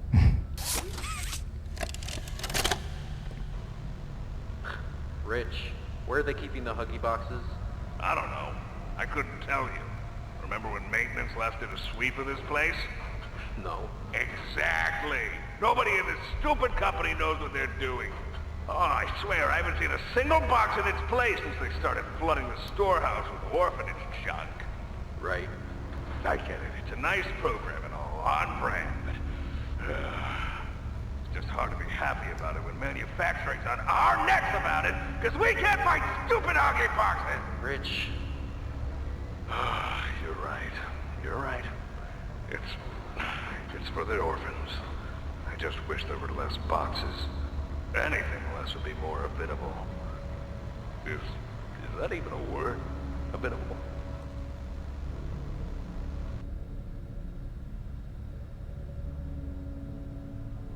I actually wondered that too. Not this time. I see. So who was it, if not Schmoozer, trying to mess up my looks? I don't see how that is my problem. Ah, I see, it was you, Zeph. Well, you better be careful, because now I have 2 pairs of hands. And I have a blue hand and a red hand. I hide the pink one. Oh, I see, so there's a pink one. How surprising that is. Actually, it's not at all, but we found it. We found 3. And indeed, you could have missed this, so apparently there was some orphanage program, and that's why we are just flooded by boxes. What if I stand behind you?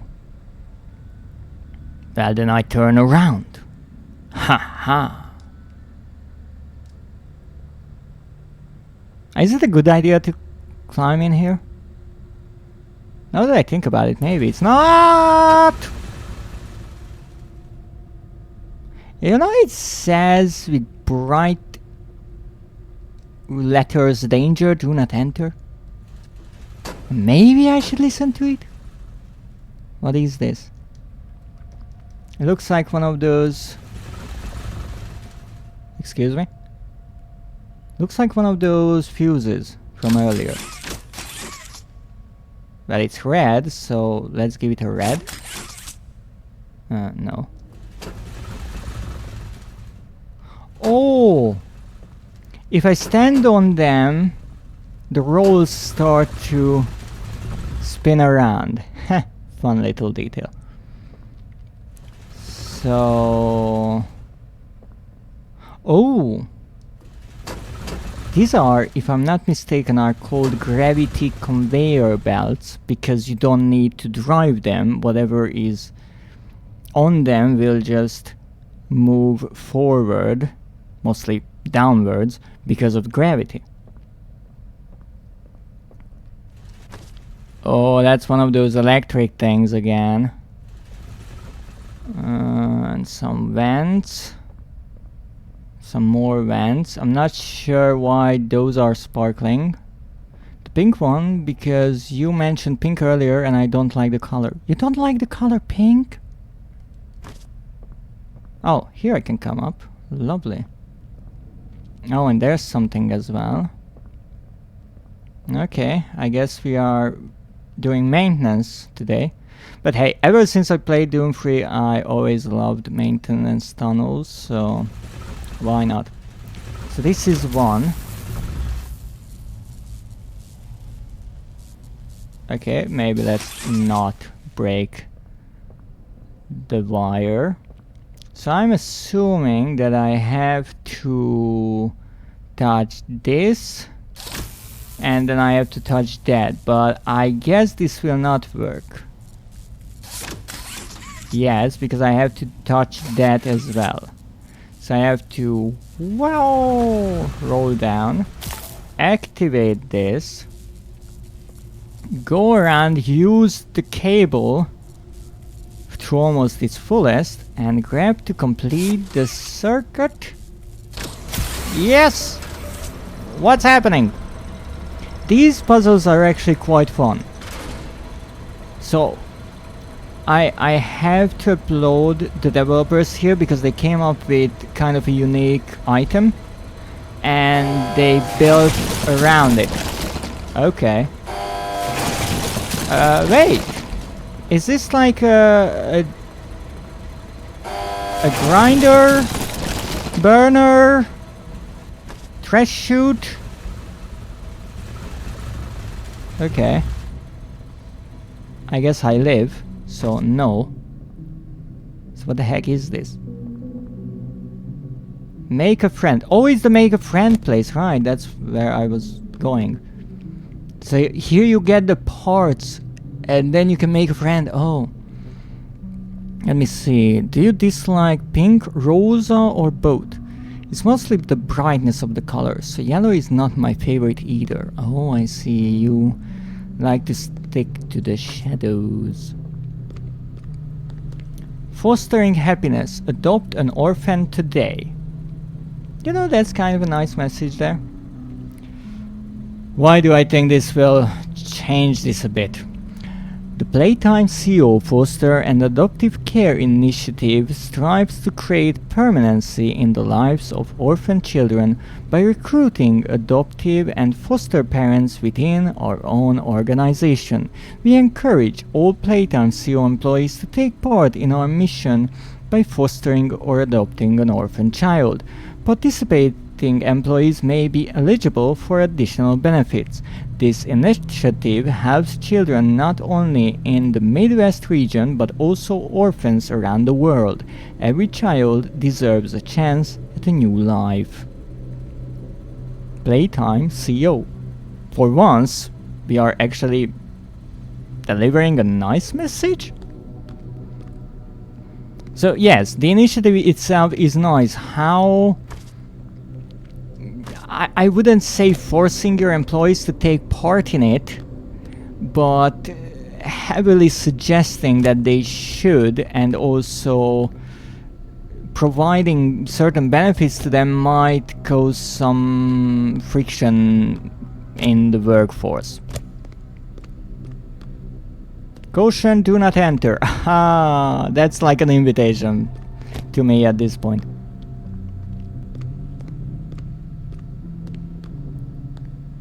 I still don't know what these are, but I'm not jumping into them.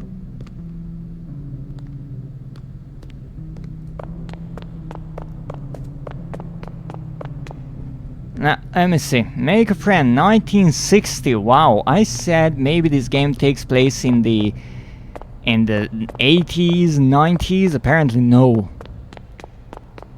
Yes, no benefits, only punishment. No, I did not mean it like that. And as much as it makes sense that parents should get maybe certain benefits like a few days off so they can spend it with their children and family, obviously I understand that, but let's not forget that it introduces a certain inequality in the workforce, and that can cause trouble. Now, I'm not saying if that is good or bad, it's just kind of a fact. But yeah, what if I want a few days off to spend time with my cats? Well, I don't think you qualify for that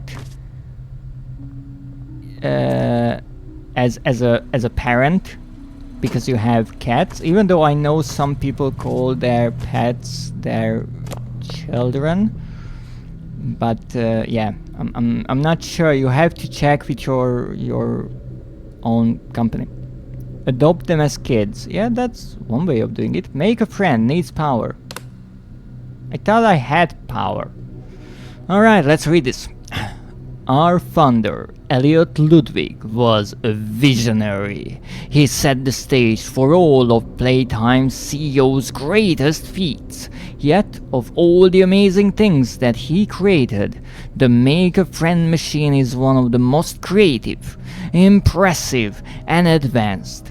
It is solely responsible for nearly every Playtime CEO toy sold on the market to this day. All it needs is to be fed the proper parts, and it will then paint, assemble, and do a quality inspection of the toy all on its own. Gone is the need for complex sorting and back-breaking labor. This machine can do all that and more. Let me see, they are adopted. My mother calls them their grandchildren. Wow. Alright, I guess that counts. I mean, here's the thing.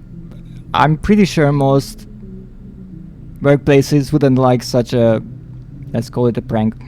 But imagine if someone really went through with it and filed an official request for certain benefits for having children, being a parent, and then when they ask for like paperwork, you bring in the papers of the cats, like they got all their shots, they have their names, whatever, they have their chips, and what would be the reaction be? Like,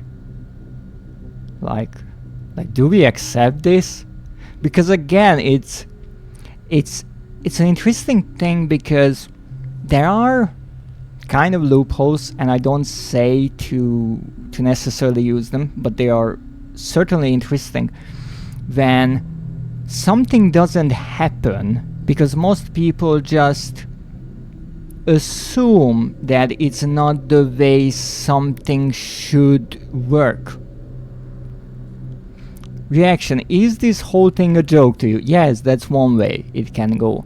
But then again, there is kind of a counter point to that. Because I remember there was a car dealership, I do not remember which car dealership it was, but they made a little advertisement in a town's newspaper on April Fool's Day, right? It was April 1st, and they said the first person who comes into the dealership and shows up this advertisement in the newspaper, they get a free car. And the dealership opened like 7-8 in the morning, and it took hours until someone actually showed up and showed it, and they got the car, just because everyone assumed right away that this is a joke. And that's interesting, and it kind of that trophy hunter mentality in a way, that if you don't have anything to lose, maybe just a bit of time, why not try it? Because just because you assume something is that way, it doesn't necessarily mean it is. And especially as things change, you can ask, like, okay, there is this new thing. Does this qualify or not? So it's, I don't say to abuse the system, and obviously if it's your job and it's a serious thing, you shouldn't. But if you maybe have a friend at the office, then you can ask them, like, is there a rule for this? And maybe they will say, you know what? No, there isn't. We never had such a request. And sometimes that's true. Just think about how new technologies like AI are kind of ungoverned at this point by law, because law couldn't catch up to it. And it's true for many things. It's like when there is a policy maybe at a work or a school that they say you can't bring in a phone. Can you bring in a smartwatch?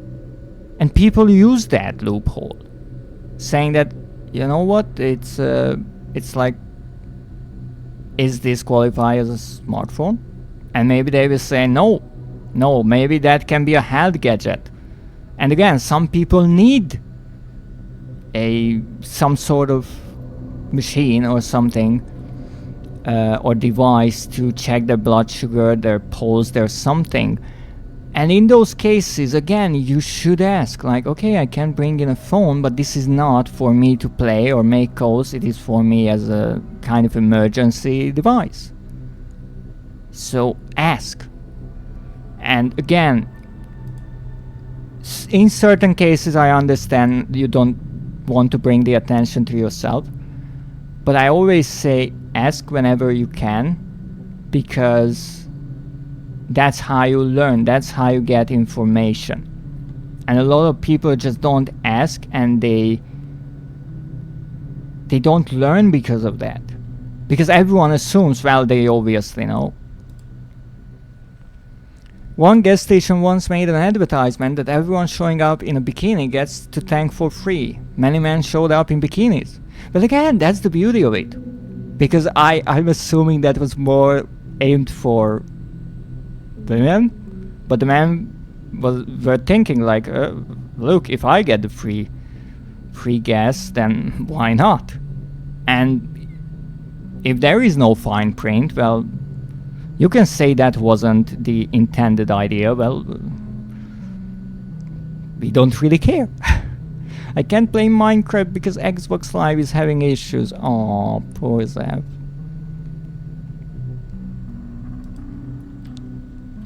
Poor Zav.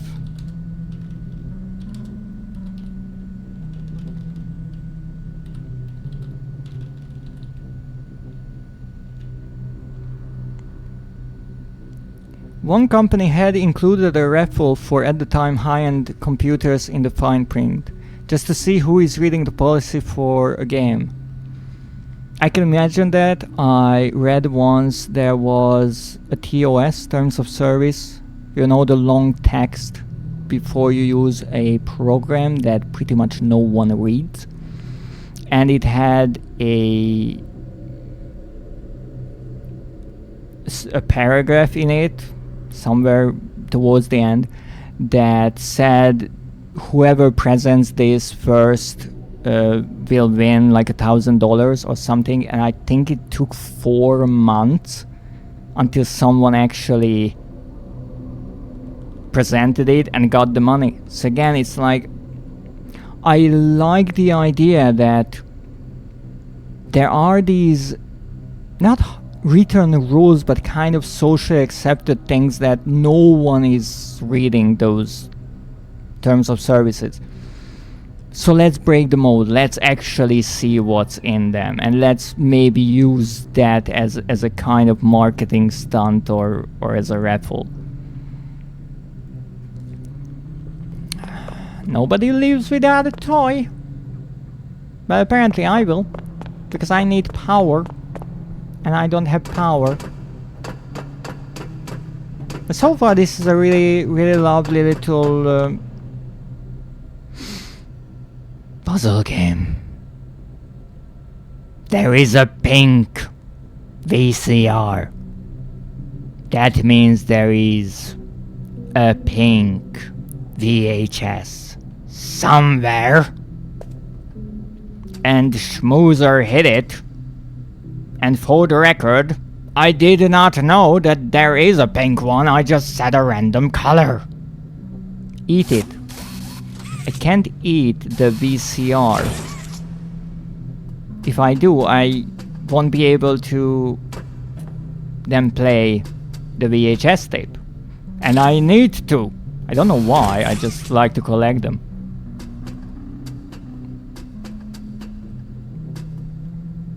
I think they might have a trophy for them, but I'm not sure. How do I go around? Oh!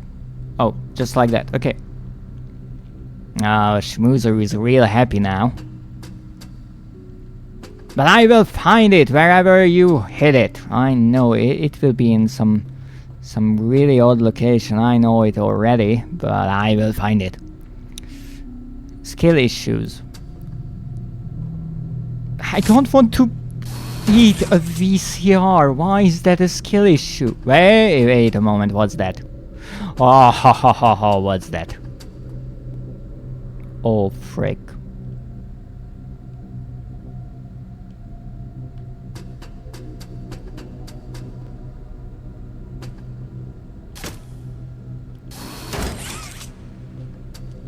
I knew there will be a pink one. I was laughing when you randomly mentioned it, and now I will grab it somehow.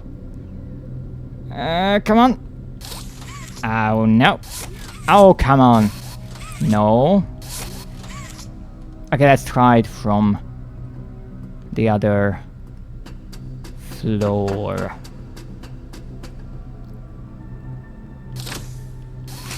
Ah, ha ha ha ha! We got it! Let's pop it in! So, Stella, what made you want to work at the Playtime Co. factory? Playing with toys when I was young was so magical. I could go straight from my bedroom floor to anywhere in the world. It was such a great feeling. And being able to work at a toy factory, somewhere that can provide kids with that same experience, that's a pretty great feeling too. Sometimes though, I really, really wish I could go back. To being a kid, I mean.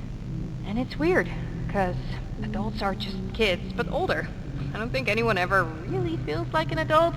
But your body just gets older, and older, and then you die. Poof! Human bodies just can't stay young forever. There's things though, like some trees that can stay alive even while being way older than a person. I mean, the oldest people to ever live are still younger than those. So I guess everyone is always young relative to something. Right? Alright, I think we're getting a little off track. For a job interview, yes, it's going a bit off track. But actually the ideas presented there are not silly at all. One being that everyone is really just a kid, just older. And there is this idea never to stop being a kid in the way that you should always be curious and ask about things, whereas most adults kind of stop doing that. And the other idea is that you are always young compared to something, and kind of the opposite as well. You are always old compared to something else. You just have to find certain things to compare yourself to. But it's interesting, especially the idea of always being a kid, how I think there was a really good line about it.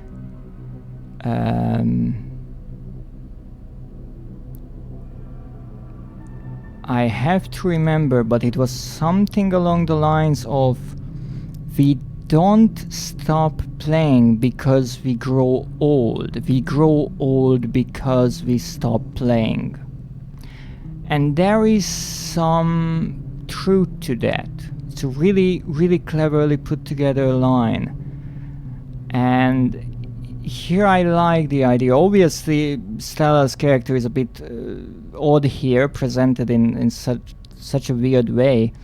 But the concept itself is clever. How you always remain a bit of a child. And maybe that's the better thing to do, to always have that part of you, even if you kind of try to shield it from the world. But to always have that curiosity and interest, and I wouldn't say innocence, but to allow yourself to be amazed by the world around you. It is quite amazing that kids are so good at doing, and you notice it especially when you are around kids and you look at them and you notice just how amazed they can be about the slightest of small things, and people go around being so busy that they miss all of those. And that is quite a shame, to be perfectly honest with you. It's the wrong mindset with looking for the cassette. Well, I got it. I'm never childish. Again, that's up to you. I most of the time am more serious than most people. That's one of the reasons why most people don't like me as much. And even with this game, you can see that I always have this reference of realism and seriousness. Booping nose? Yeah, booping the nose is never childish. Not at all. Wrong mindset about not wanting to eat the thing. Why do you want to eat every kind of non-edible items? I mean, I understand that you're adventurous, and I mean, who are others to tell you that something is non-edible? But come on. Yes, that's very serious and adult. You see, booping the nose. And this will be such a line that will become a mystery, hopefully, in many, many years to come. But booping the nose is a parting gift from the Reaper. I don't want to eat it, I'm telling you to eat it. Why would I want to eat it? I mean, give me a good reason. You can't just tell people to do things without any good reason.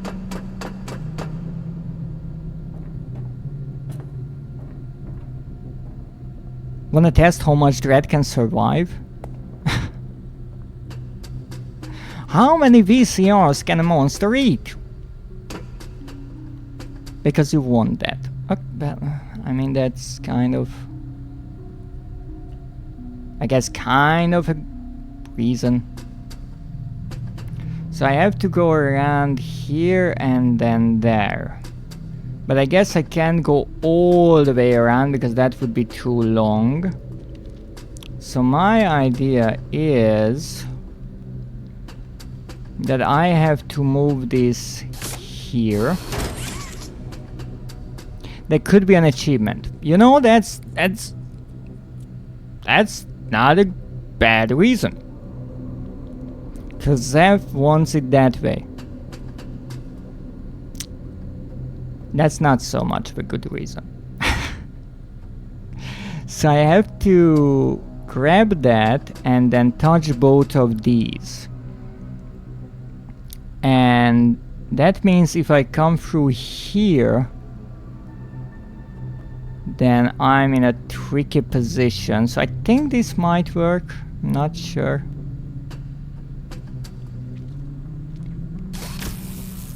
Okay. Okay, that's no good actually. And I can do it like this, right? Okay. Maybe this is a bit more complex than I assumed. No, I just electrocuted myself, by the way. Okay, so we go around this part, so it touches this. And then we go around this part. However, I can't pull that, so this is no good. I have to go around here and pull that. I hope it still works even though it's under current. So now I go here, there, across, and whoop! Come on. Whoop! Okay, too long, understood. Okay, we need a better way of doing this. Okay, go around like this and this. Is this any better? I think it's actually the exact same. Yeah, seems like that. Come on, touch it! Touch it! Freaking hell.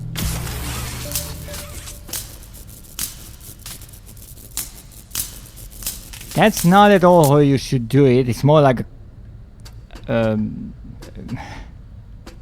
short circuit if the two touch, but whatever, we did it. By the cable. That could work. However, normally, as the safety video explained, the worker or employee is not part of the circuit. Power on. Haha, look at that.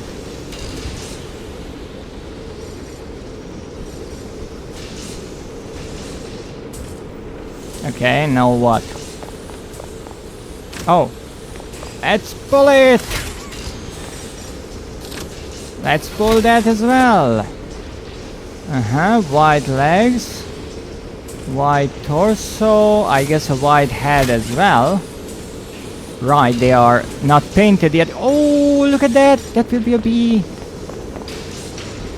Okay, so all these go into the first machine. Nom nom nom, indeed. You just feed the pieces to the machine. And magic comes out.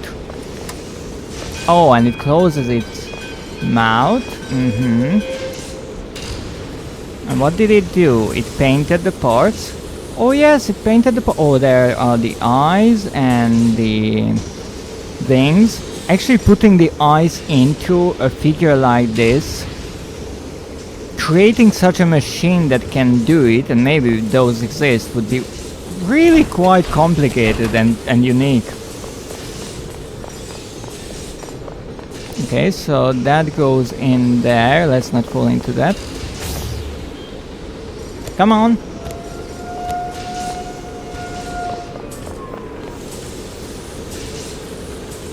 And that was, I guess, the inspection, so that put it together, and now we have a cat bee, or a bee cat. And this is broken, and I'm assuming we will follow our new friend in here. No? No? Okay, so maybe I... no. Oh wait, I can pick it up. Made a friend! I made a friend! Yay! Take that, social skills! So I wanted to put it here, but I was thinking, well, maybe I can, but yes I can. I just need to put it into my inventory. Toy accepted! I have a toy! Oh, look at that, I have a friend. Yeah, the monster got a friend, yes. Not just one.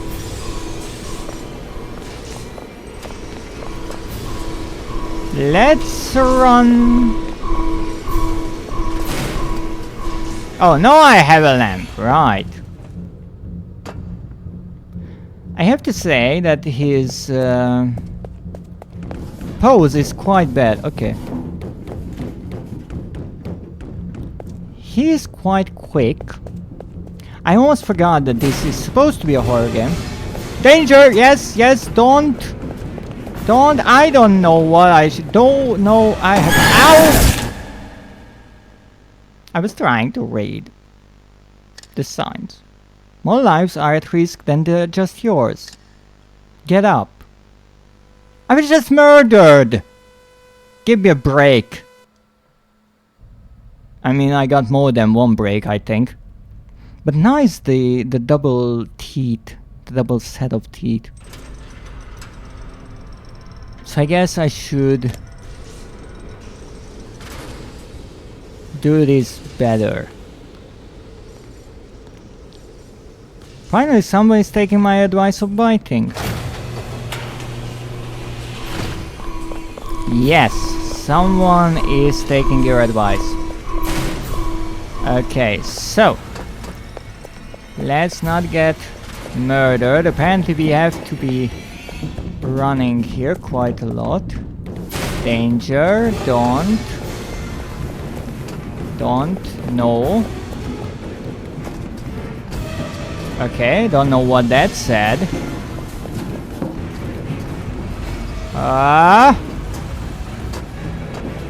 Danger, yes. With this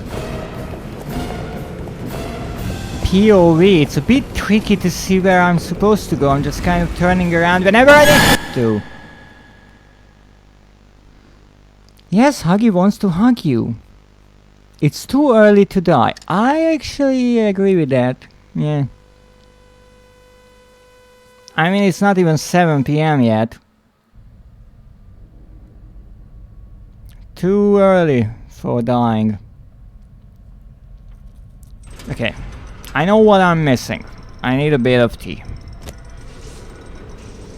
A bit of tea can fix anything.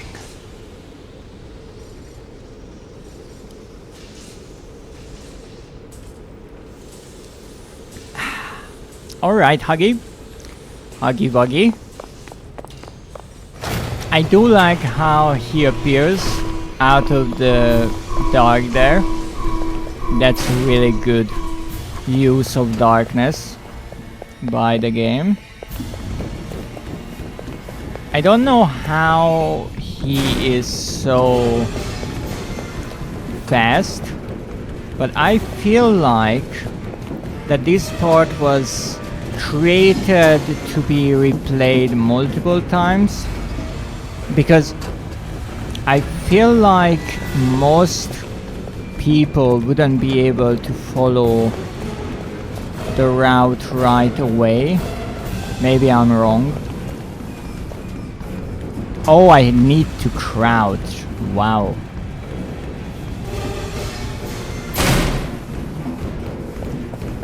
Oh shit! Wrong way!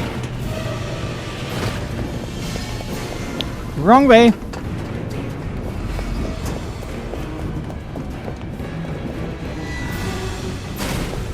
Okay, enough! Okay. What am I supposed to do now? Come on! Come on, pull it! Pull it! Pull the freaking thing!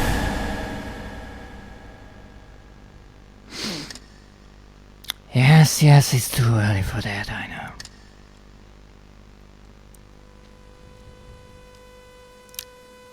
Alright. Again, I don't think the game necessarily gives you enough time to react to the maze. So I wouldn't be surprised if the idea was to make people play through this part multiple times. Maybe someone who's either really lucky or really good can go through it right away. And also it greatly helps if you know where you should be going, which, well, to be perfectly honest, right away I don't really think you will.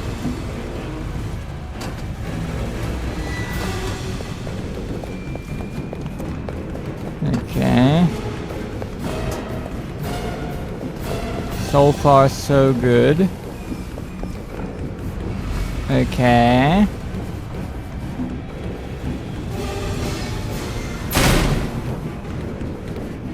Oh, come on, why am I even going that way? I don't even know what way I'm going at this point, to be perfectly honest with you.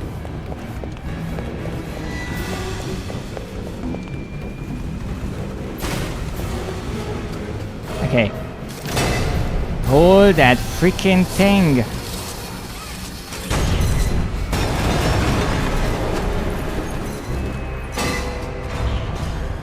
Farewell, Huggy Wuggy.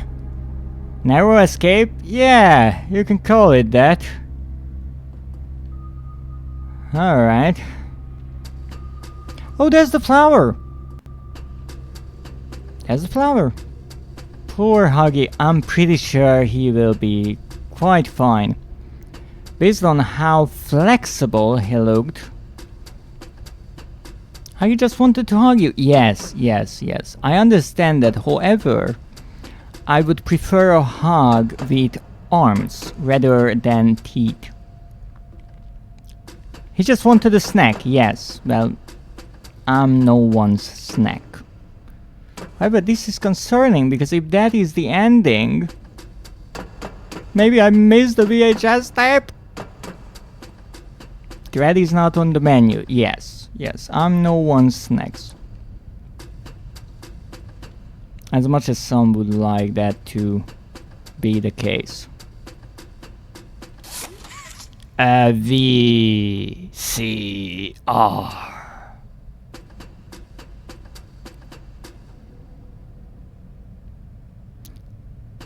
Now I will assume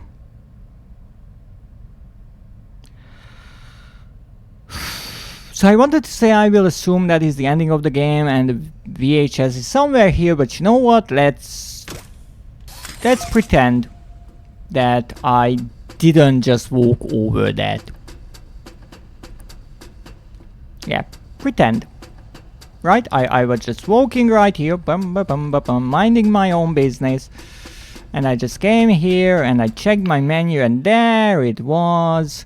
An actual kind of realistic looking VCR and VHS, and there we go.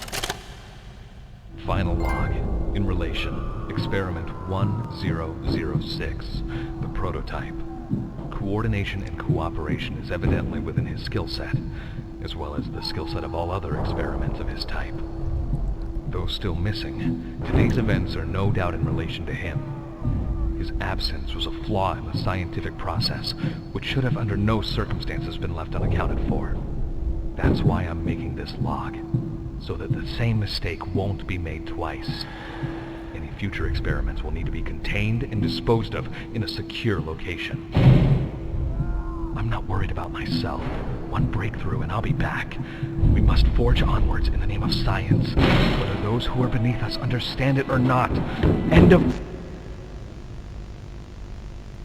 Does that mean that whoever recorded this, I'm assuming the owner of this company, is dead?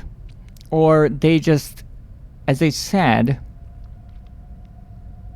needed a new location, the secure location, so they left this place. And that is why it's abandoned. So they left this place behind, look for a new place. That would make sense. But on the other hand, we are an avid listener. We got a gold trophy for this, and also we are here.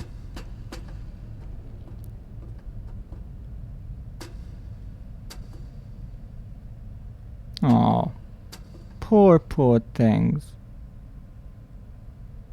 However, I do have to say I like how they are hung up by the neck. A nice, horrifying touch. Let me see. Go back. Run. Stop. No. Run. Danger. Turn around. Alright, I will. Nothing. Nothing behind me. Oh, what a nice place. It's cozy. Can I close the door? No? Yes, yes I can. Huh? Lovely.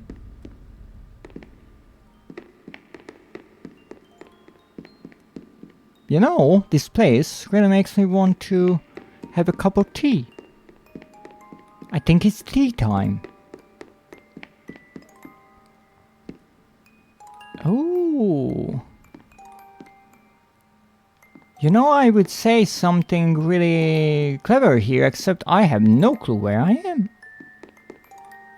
It's like a children's room. Pretty empty looking dollhouse. I like the music. Oh, that's a locker or a wardrobe. The couch is a bit high, isn't it? The couch? Yeah, I mean you can jump on it.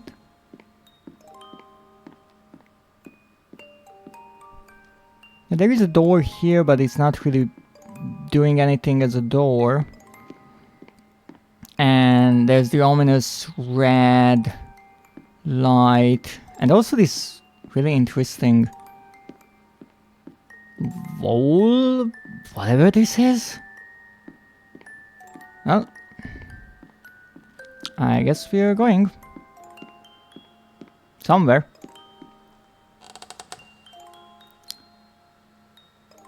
Isn't that Poppy? Poppy, is that you?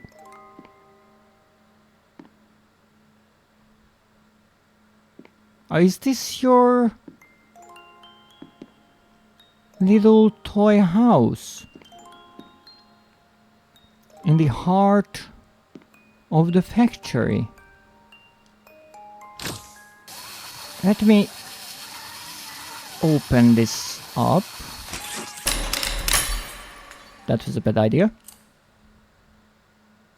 You opened my case. Time to play. Nice. I have to say, it was a really kind of nice game. It's short. It's not trying to, again, be more than it is, which I always appreciate with indie games. The game is not drawn out with really long puzzles or looking for things. The graphics are nice. Obviously the Unreal Engine is doing a lot of the heavy lifting with the lights and such, but the textures, the models are really quite nice. I find it a bit odd that the recordings, right, the VHS tapes, they are not really videos, they are kind of just audio logs. I think they have like a sort of static image recorded, and it has the old school flickering and kind of noise on it. So the video has this old school vibe. Like here you can see the little lines appearing, quite unique to the VHS era. quite retro, really. Maybe it's all about... yes, it was quite reminiscent of that. Ow, Zev. Why did you bite me? It's really quite nice, and I like that one of the lines on the page of the game, it has like the description of the game, the kind of base story, some features, and then at the end it finishes with the line, "It's almost playtime," which is actually the quote that I used as the name of my stream. And the trophy that you get for finishing the game is actually, I would say, referencing that, if the trophies load, that is. But I think it said it is playtime, so you kind of start the game when you open the store page and download the game. You start it like it's almost playtime, and then you play through the entirety as a kind of how would you say it, a prelude. You play the game and then you get to it is playtime. So it kind of has this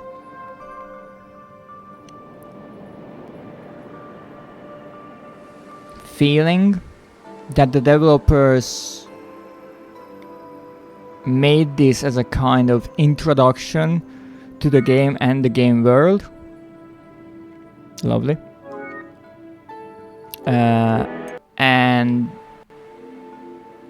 And that might be, I'm not necessarily sure, because the first game indeed released on Steam, and it was, and I do believe still is, a free-to-play title. So they could have very well planned on releasing additional chapters. I'm not sure if the chapter 1 part was initially part of the game's title, but if it was, then obviously they planned on releasing sequels. If not, I guess the game really became a hit, and so they decided, okay, let's turn it into more. But honestly, with how the game only introduces us to this factory, we see Huggy Wuggy, and we only reach Poppy at the end of the game. It feels like it could really be just building up to something. And the audio logs also suggest Playtime CEO planning something. So it's quite, what would be the right word? Quite absorbing in a way. It gives you some information. It really makes you question a lot of things, and that makes it exciting in a way, and it makes you look forward to the next how many games. And that's a great way to really like kind of pitch of an idea and then say, hey, there will be a chapter 2, a chapter 3, a chapter 4, and maybe even more. I don't even know.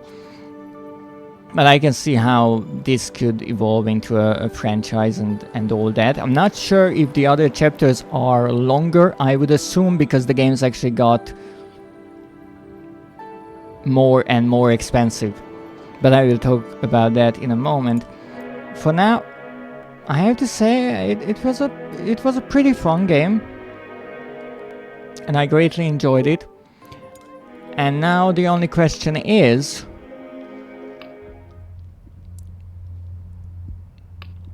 what we have here, if we have anything else. New game, load game, and replay encounter. I guess the encounter is the kind of chase sequence with Huggy Wuggy. So, hey, we got through it. I have to say it was quite a fun game. I greatly enjoyed it. I wasn't necessarily expecting a lot from it, and not because it would be a bad game, but again, it's one of those really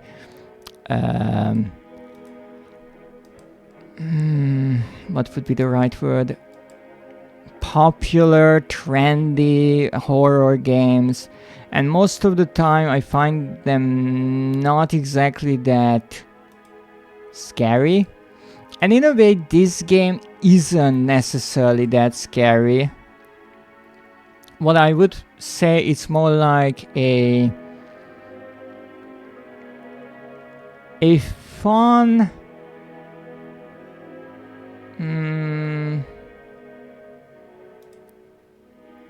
a fun puzzle game. I'm not sure if I can say with horror elements or set in a horror world or something along those lines. I think something broke with the with the trophies. Thank you, I guess.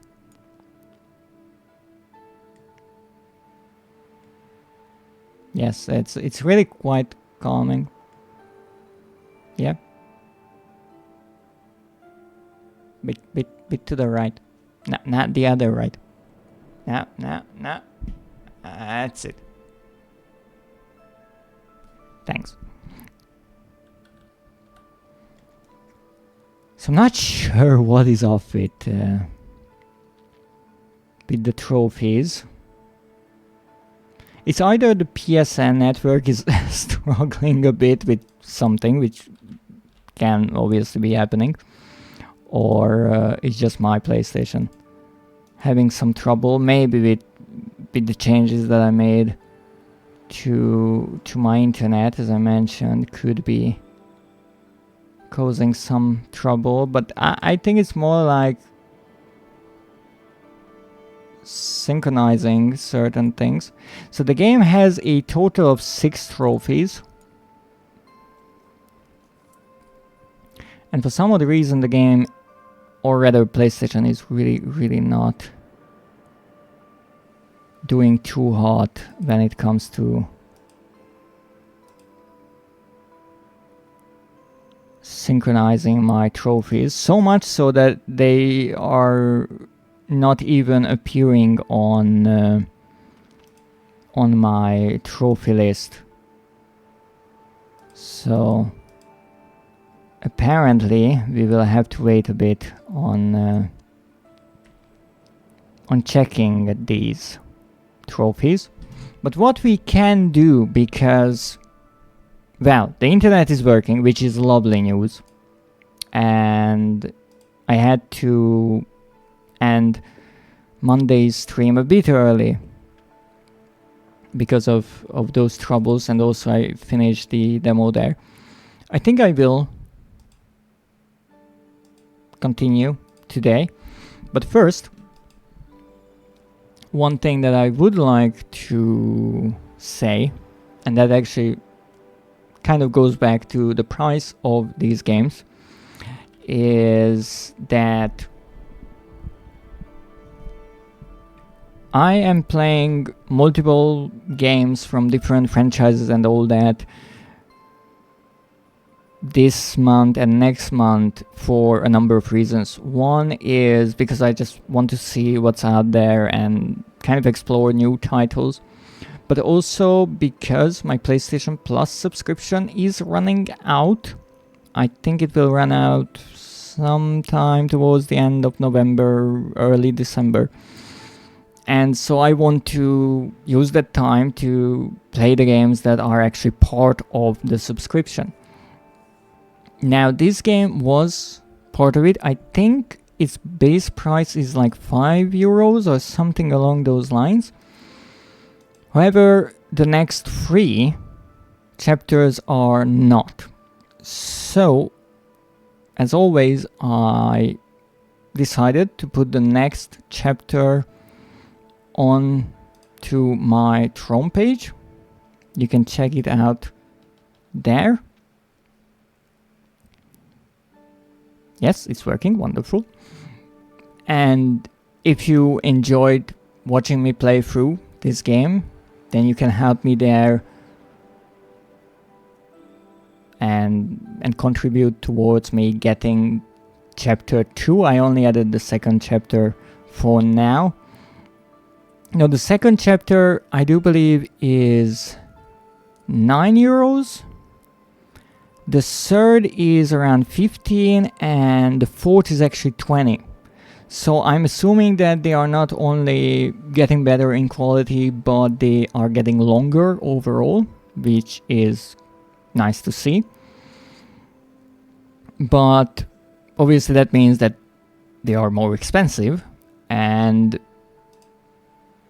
with all the games that I feature on my Throne, I always check what kind of discounts are available officially on the PlayStation Network. And interestingly so, these games have almost never been discounted. I'm not sure why. I find it quite interesting. But because of that, I featured chapter 2, or put chapter 2 on my Throne wishlist for the base price, so 9 or 8.99 euros. If I happen to find or just happen to see that the games are on discount, obviously I will lower the price, but for now that is what the game costs. So if you would like to watch me play this game, you can go and support me through my Throne page. Obviously you can check out all the other games. For example, I have Truth here, Forsaken Souls Part 1, the demo of which I played on Monday, and other games that I played earlier, such as the DLCs of Little Nightmares 1 and 2, the Season Pass of Dredge, and many other lovely horror games and such. But enough of that. Why my PlayStation is acting up, I'm unsure, but I will check. Let me for a moment switch over from here and check what's wrong with my connection, because apparently there is something wrong with my connection. I just don't know what. Let me see.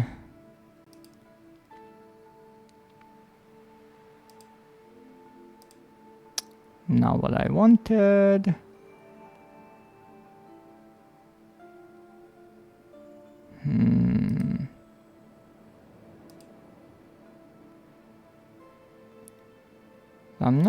I'm really not sure what could be the trouble.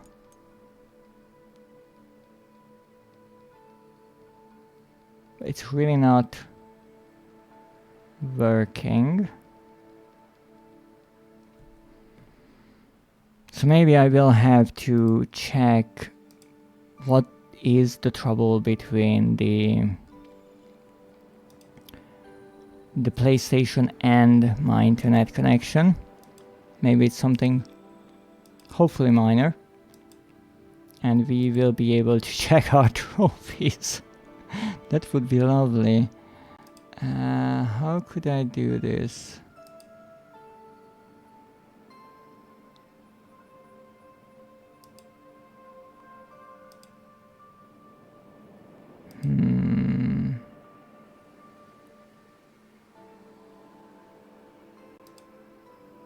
How could I really quickly check this. Let me...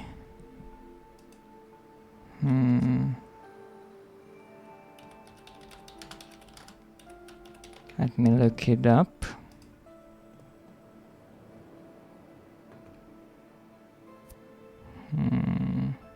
Oh no, that's not what I'm looking for.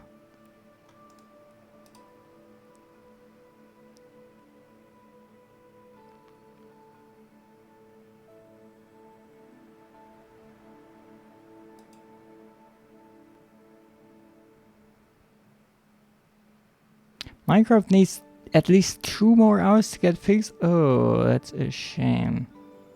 That really is a shame.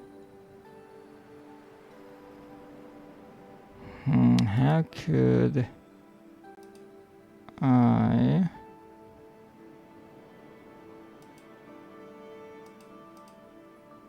check real quickly?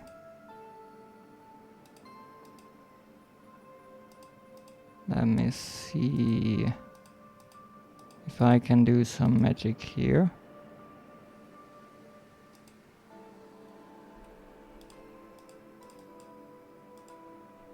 Really feel like I can't, but I will not give up.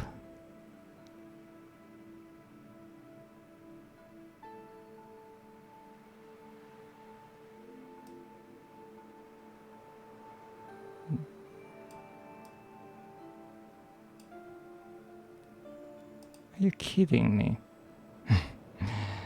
Said me.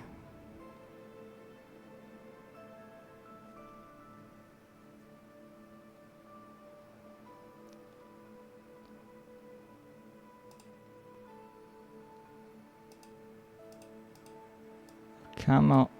No, I don't want to move everything.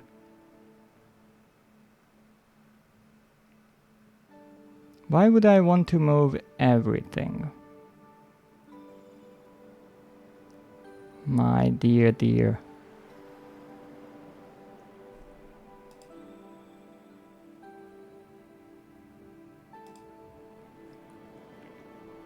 Remove everything. No, no, no. That's what I'm trying to avoid from happening. Okay, what? Okay, maybe I cannot do what I want? Really, really feels like that I can't. Which is unfortunate. It's really not working with me here. Let me see.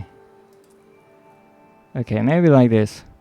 What are you doing? I'm trying to check my internet connection to the dear PSN network.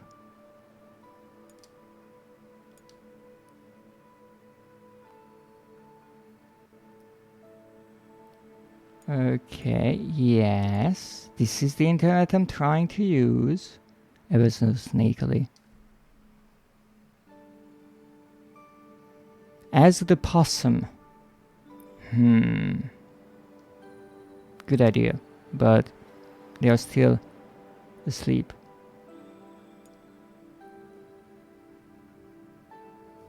Okay, well, let's check if the internet is really there.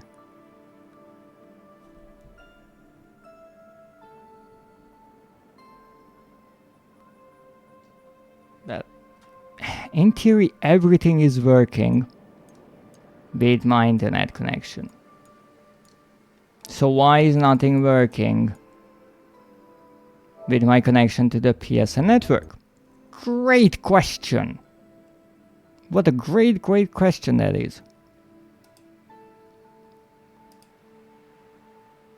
What just happened? What just happened? Excuse me?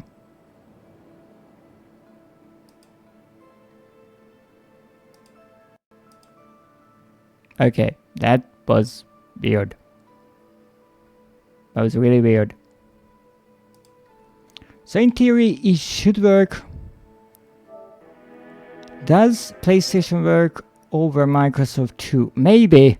Maybe. At this point. Oh, okay. Now we got it. We just had to check the connection for some odd reason. Well, apparently we got all of the trophies. Let's see. Use responsibly. Complete the grab pack.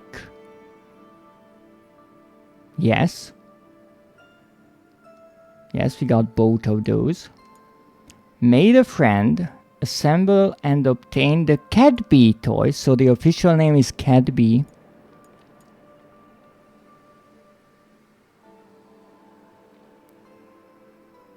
I'm kind of sad that the Cat Bee toy itself is not featured in the image. Escape from Huggy Wuggy. Narrow escape. Time to play. Complete the game. Really nice image. Your friend Huggy. Listen to Huggy Wuggy's theme song. So that's the one kind of missable trophy. And avid listener. Play every VHS tape. And indeed there was the green, that is the one we started with. The blue. The orange or yellow, the pink and the gray. So exactly 5. And this is the rarest one, since I mean you can kind of miss all of them if you want. No, I don't think so. I think you at least have to pick up the blue one that's in the security room, so you get the pack. But other than that, I think you can miss some of them. Very emotional. Yes. I mean, I really like the VHS kind of glitch line in the bottom. Really adds to it. Certainly a brilliant piece of art. And indeed, we got all of the trophies in this game. Absolutely lovely. Except the game is still kind of halfway broken. Okay, 100%. The last one was to finish the demo, or the chapter 1. And the rarest is the avid listener. And now we finally got the icons as well. So there we have the 2 arms. Here we have Cat Bee, really nice drawing. I like the childlike drawings. Huggy Wuggy falling down. That would be Poppy. Huggy Wuggy being all friendly. I especially like this image. It really nicely works with the light and just the quite menacing environment, and it's a nice image. Oh, welcome in, Knuckles. How are you today? So why this works so nicely is because you see it was taken right after I pressed the button, I think. And I looked up, so kind of coincidentally, it's not an image of the board with the button and the description, but actually an image of the room and Huggy Wuggy and the sign with the Playtime. Good, how are you? I'm doing quite alright. I had some internet troubles lately, but it seems I finally figured them out. Oh, and this is indeed the 5 cassettes with the old TV. And I just noticed on the left you have the little holes, as if these are pages from a notebook or something like that. Really lovely detail. And apparently we got all of the trophies. These two are the missable ones, and I got them in the first playthrough. I'm really happy about it. Apparently most people listen to the tune, not theme song, based on the percentage, and most people missed at least some of the VHS tapes. It's really quite nice. 73% finished the game, which is really good in my opinion, and 91.7% at least got through the first puzzle. So yes, it's lovely. I don't know where the developers want to go with Poppy, the doll here, and I don't know what Huggy Wuggy will do in the next chapters, if he will return or not. I will assume yes. He is too iconic. He's after all the mascot of this factory and the company as well. Oi, why a brick for Knuckles? I'm pretty sure he's taller than me. Good point. Good point. Though it is true that it's rude to throw bricks without first confirming the height of someone.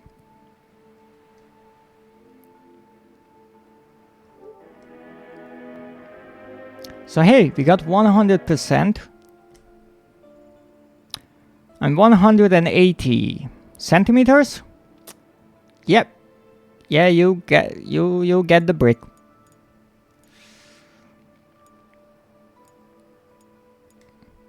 So hey, we got our grabby little backpack hands. And we also made a friend. The cat bee toy. So it was quite fun, and as I mentioned, if you would like to watch me play chapter 2, I have added it to my Throne page, so please check it out if you would like to support me. Let's see. Yes, that's not difficult. A lot of people are taller compared to us. Yes, because there are tall people and then there are cute people. It's average. I'm 160. Yes, that's why one time I got 30 bricks, one for each centimeter.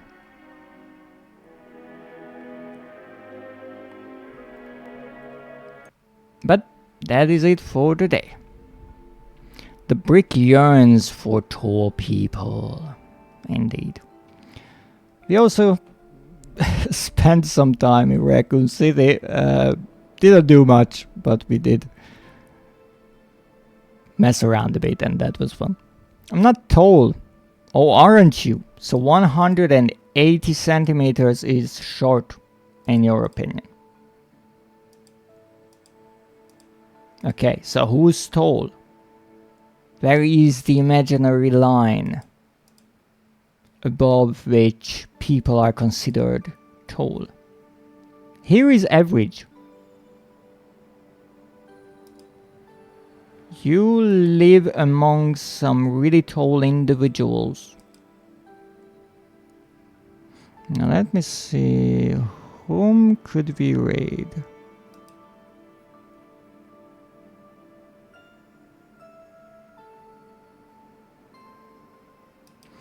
Ooh. Fenton Ferox is playing World of Horror, a game I heard about before, but I never actually played it. I think it's really heavily saturated with reading and text and words, so it's not as simple of a game as some of the ones I play. But hey, maybe it is interesting. That reminds me of a saying, God gave men 2 meters. How they divide it up is another matter. I have never heard that saying, but it's a fun one. We consider everything under 170 for male to be short. Alright, you see, I understand that, Knuckles, but the question was, what is the height that is considered tall?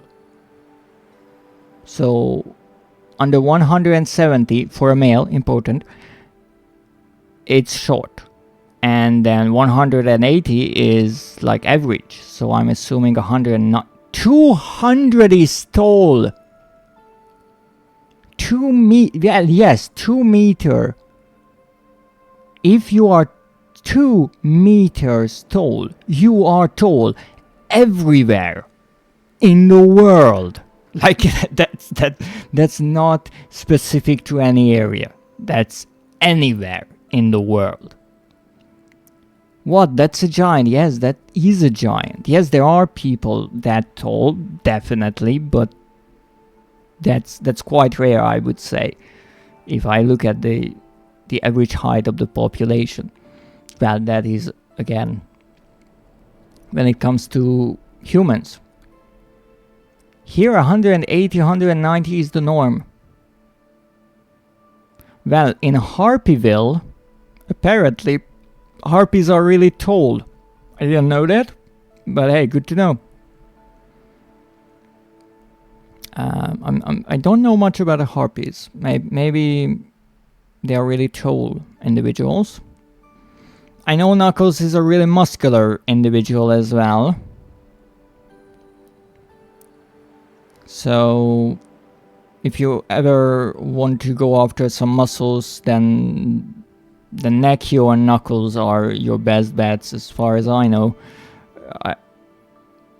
Is it just a coincidence that their name starts with N? Maybe everyone whose name starts with an N is really muscular.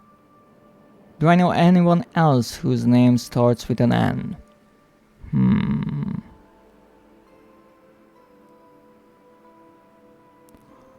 You are twins, oh my goodness. In German, for men, 180 centimeter is the average, but that's still tall compared to me. Yes, because how could I word it, Zeph?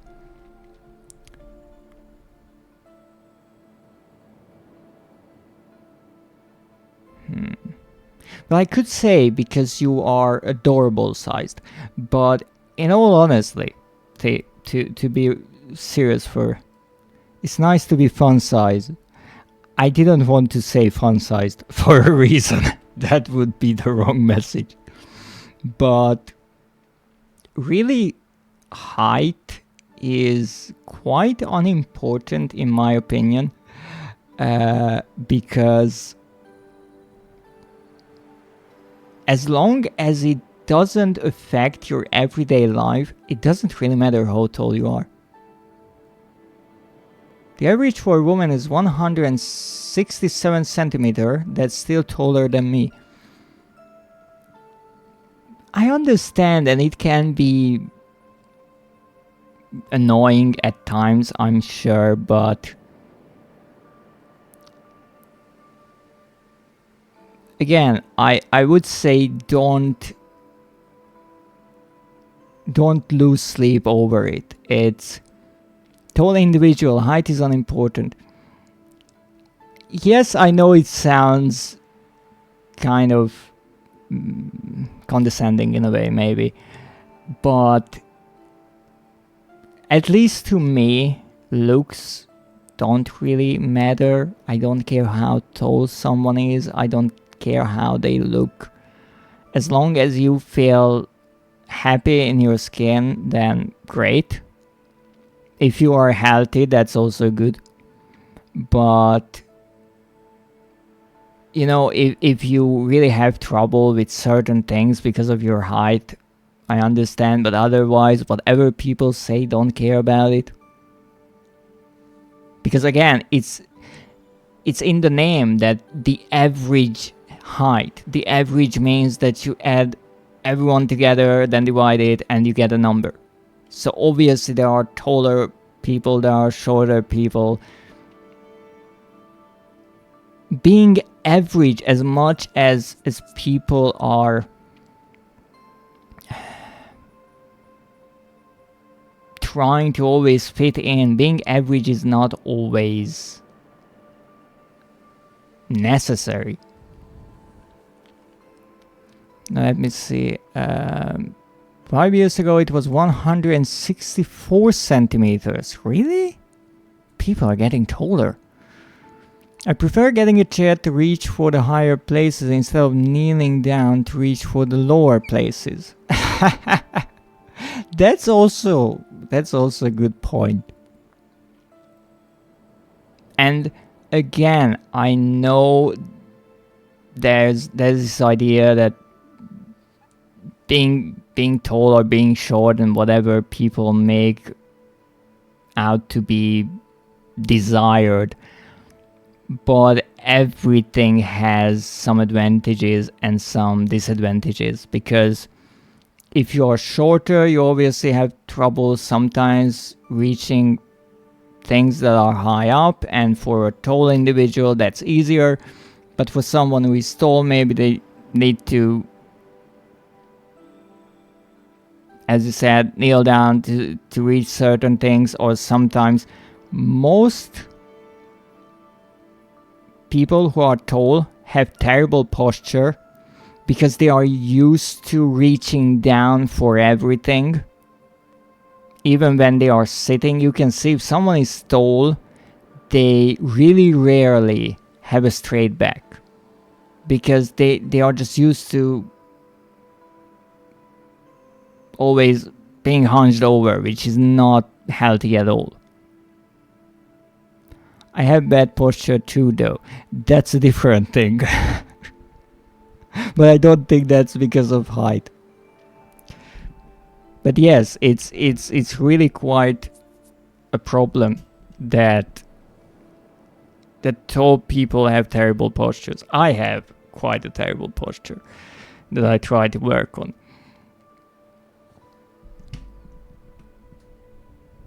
Too much shrimping, yes, that too. If you sit too much at a screen, that will definitely affect your posture. I'm not sure how much help are those gamer chairs provide. I don't really know, but without any making fun of anyone, because that's not my style.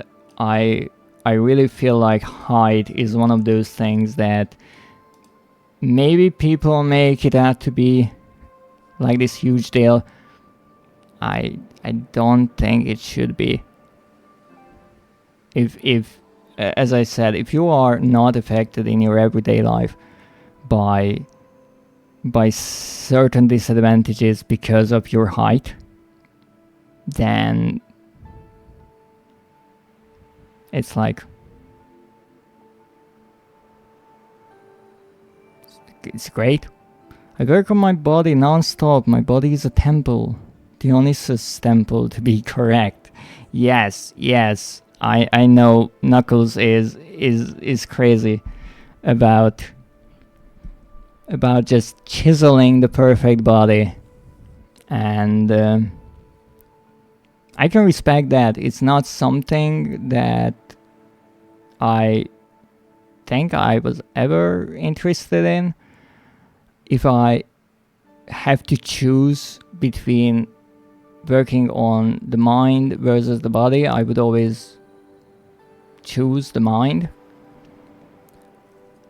And I know in the long run that will bite me in the butt, but I think everyone has their kind of preference, what they like to work on. I'm mostly joking about it, but it's annoying sometimes because I have a baby face too and will not be treated like an adult at times.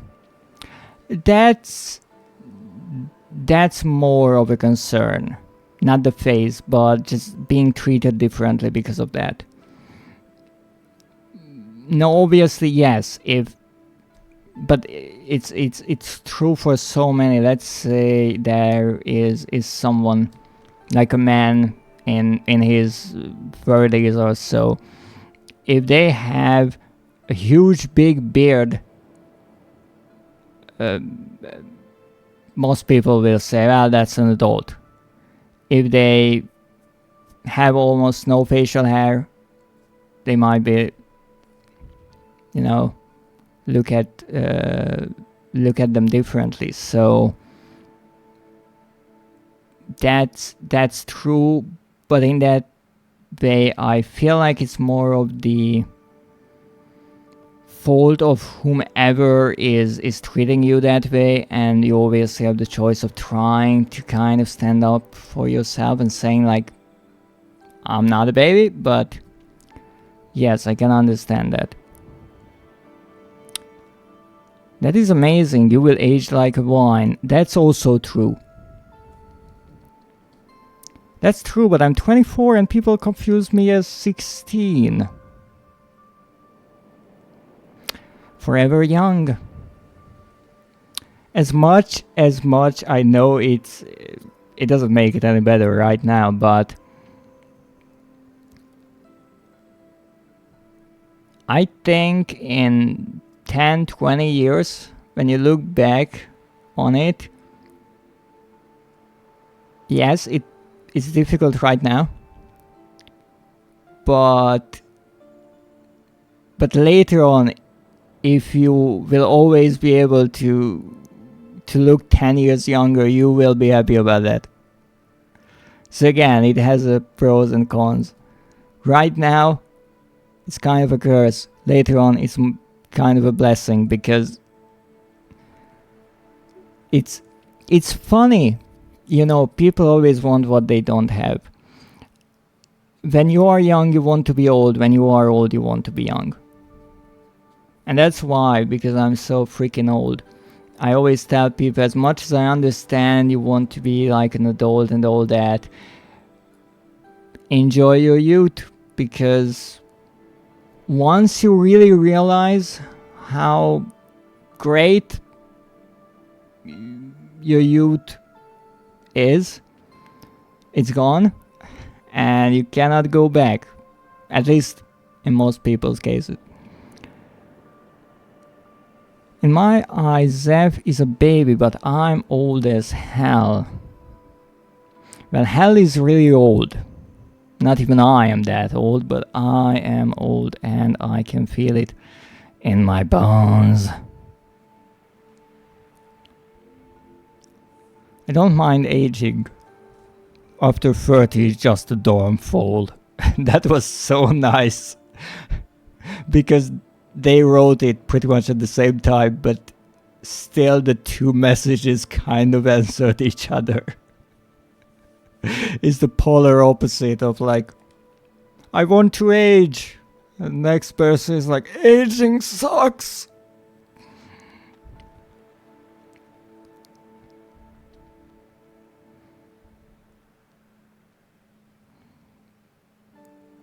You know, aging is a great reminder of the fleeting nature of everything. And once I heard this really interesting idea that there is a time when a child is picked up by their parent and then put down for the last time, right? And this is kind of like that as you grow older, there are things that you can't do anymore, and there's always a last. There's the last time you can do something in a way that you used to, and then you just have to accept that I'm growing old, I can't do what I was able to do. Random pain in the back. You have to work 2 times harder to have a body, but not a dead body. Some people prefer a dead body. After a certain amount, it's not aging, it's level up. Maybe.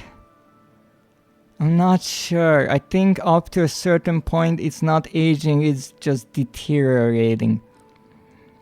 It's nasty, yes. Especially if you... Well, I want to say especially if you want to keep your body in shape, but it's also true for your mind.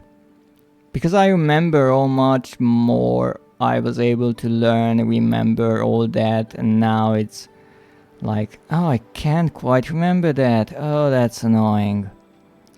But you just have to kind of... Yes, you fight against it, but there's also a point of like, I have to accept that I'm not able to do what I could do. And with your mind, you kind of just tire yourself out. With your body, it's more dangerous in a way, because if you want to show off based on what you could do once upon a time, you could injure yourself, because it's like, yeah, you can't do that anymore. And there is a time. I mean, most athletes in sports, I think they kind of retire around 40 most of the time. If they really want to go longer but not compete in like world events, maybe like 50 or 60, but that's it. After a while you just can't do it. Yeah, but my social skills are improving, and that the hardest skill for me. But that's great. That's great. Given that my social skills are absolute garbage, I'm really happy for you. In my 20s, I was running marathons. Now I need beer after 30-minute exercise. Well, yeah, that's how it is. And I guess that's one of the things that if you realize kind of early in life, you can try to avoid certain things. But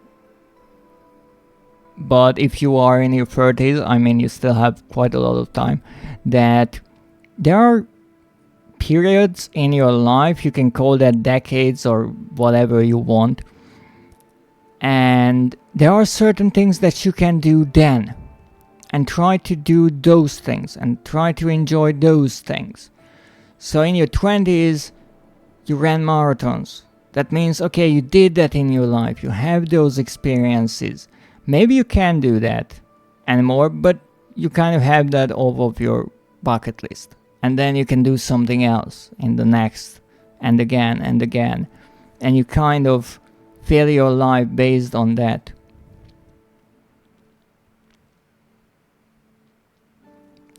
The beer might be a bad combo. Yes, maybe. I'm not sure. I mean, you need some hydration. I don't really try for an ideal body. I'm agender, and even thinking about an ideal breaks my head. I mean, that's kind of, in my opinion, a personal preference of what you think is ideal. Now, there is obviously the kind of popularized idea of what the ideal body should be, but I never really cared about that, because some of the newer ideas I think are horrid, to be honest. But you can kind of have your own image in your head, like, how do I want to look like, or just try to stay healthy and not really care about looks. And then there's me, and which is kind of the easy way out, because I just say I'm a monster and it doesn't matter how I look. You know, in the shadows at night, most people can't really make out the face.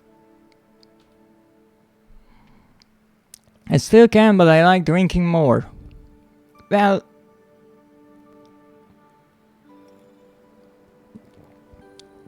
I prefer my tea, honestly, but you know, maybe that's something you can do later on in your life as you get better at drinking beer. Maybe in your 60s you can go for a beer drinking competition. You know, it's still a competition. It's not like a marathon, but it's kind of like competing, just a different kind of sport, if you can call it that. Yeah, I'm just trying to take care of my health, and that's really important. That's really great. As people say, all cats are grey after dark. Yeah, that's a nice thing. But I think that's enough of my ramblings. It is time to raid. I had a class reunion at the weekend. There was free beer. Well, I think in Germany, if you say free beer, it's not really a constant. Like, there was free beer and then there wasn't in around 5 minutes.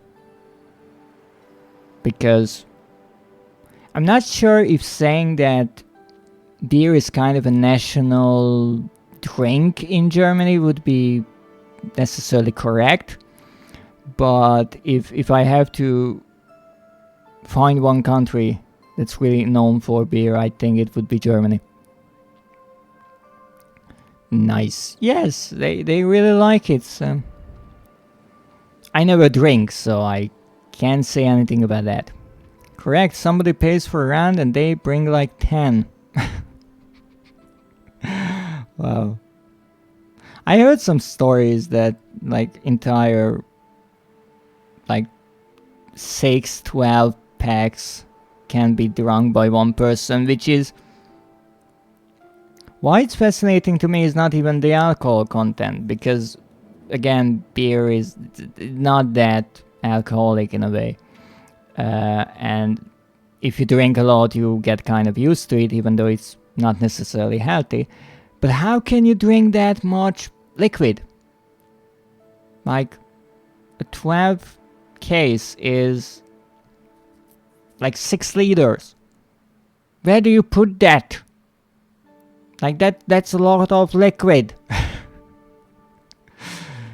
I just can't imagine how all that goes in and it kind of stays somewhere. And I know that a large percentage of the human body is made out of or made up of water, but still, you go pee. Yes, after a while. Beer is different liquid calculation. Yeah, it just kind of breaks the matrix. But then there's me. I don't think I have ever drank beer. Yeah.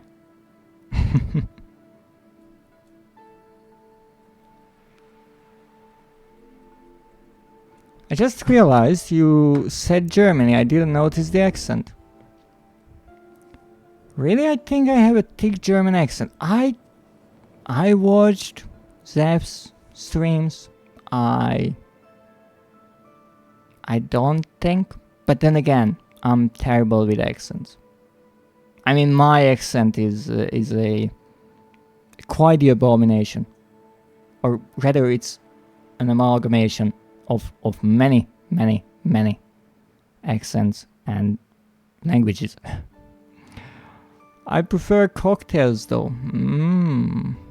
Poor birds. What's your favorite? Doesn't sound German. Yes.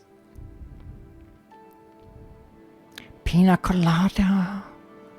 I know so little about cocktails. Even though there was a time that I actually tried to learn a few.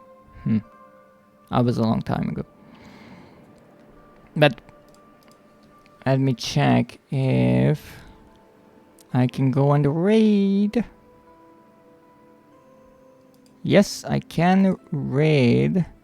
No, I don't want Twitch Turbo, thank you. Why would I want?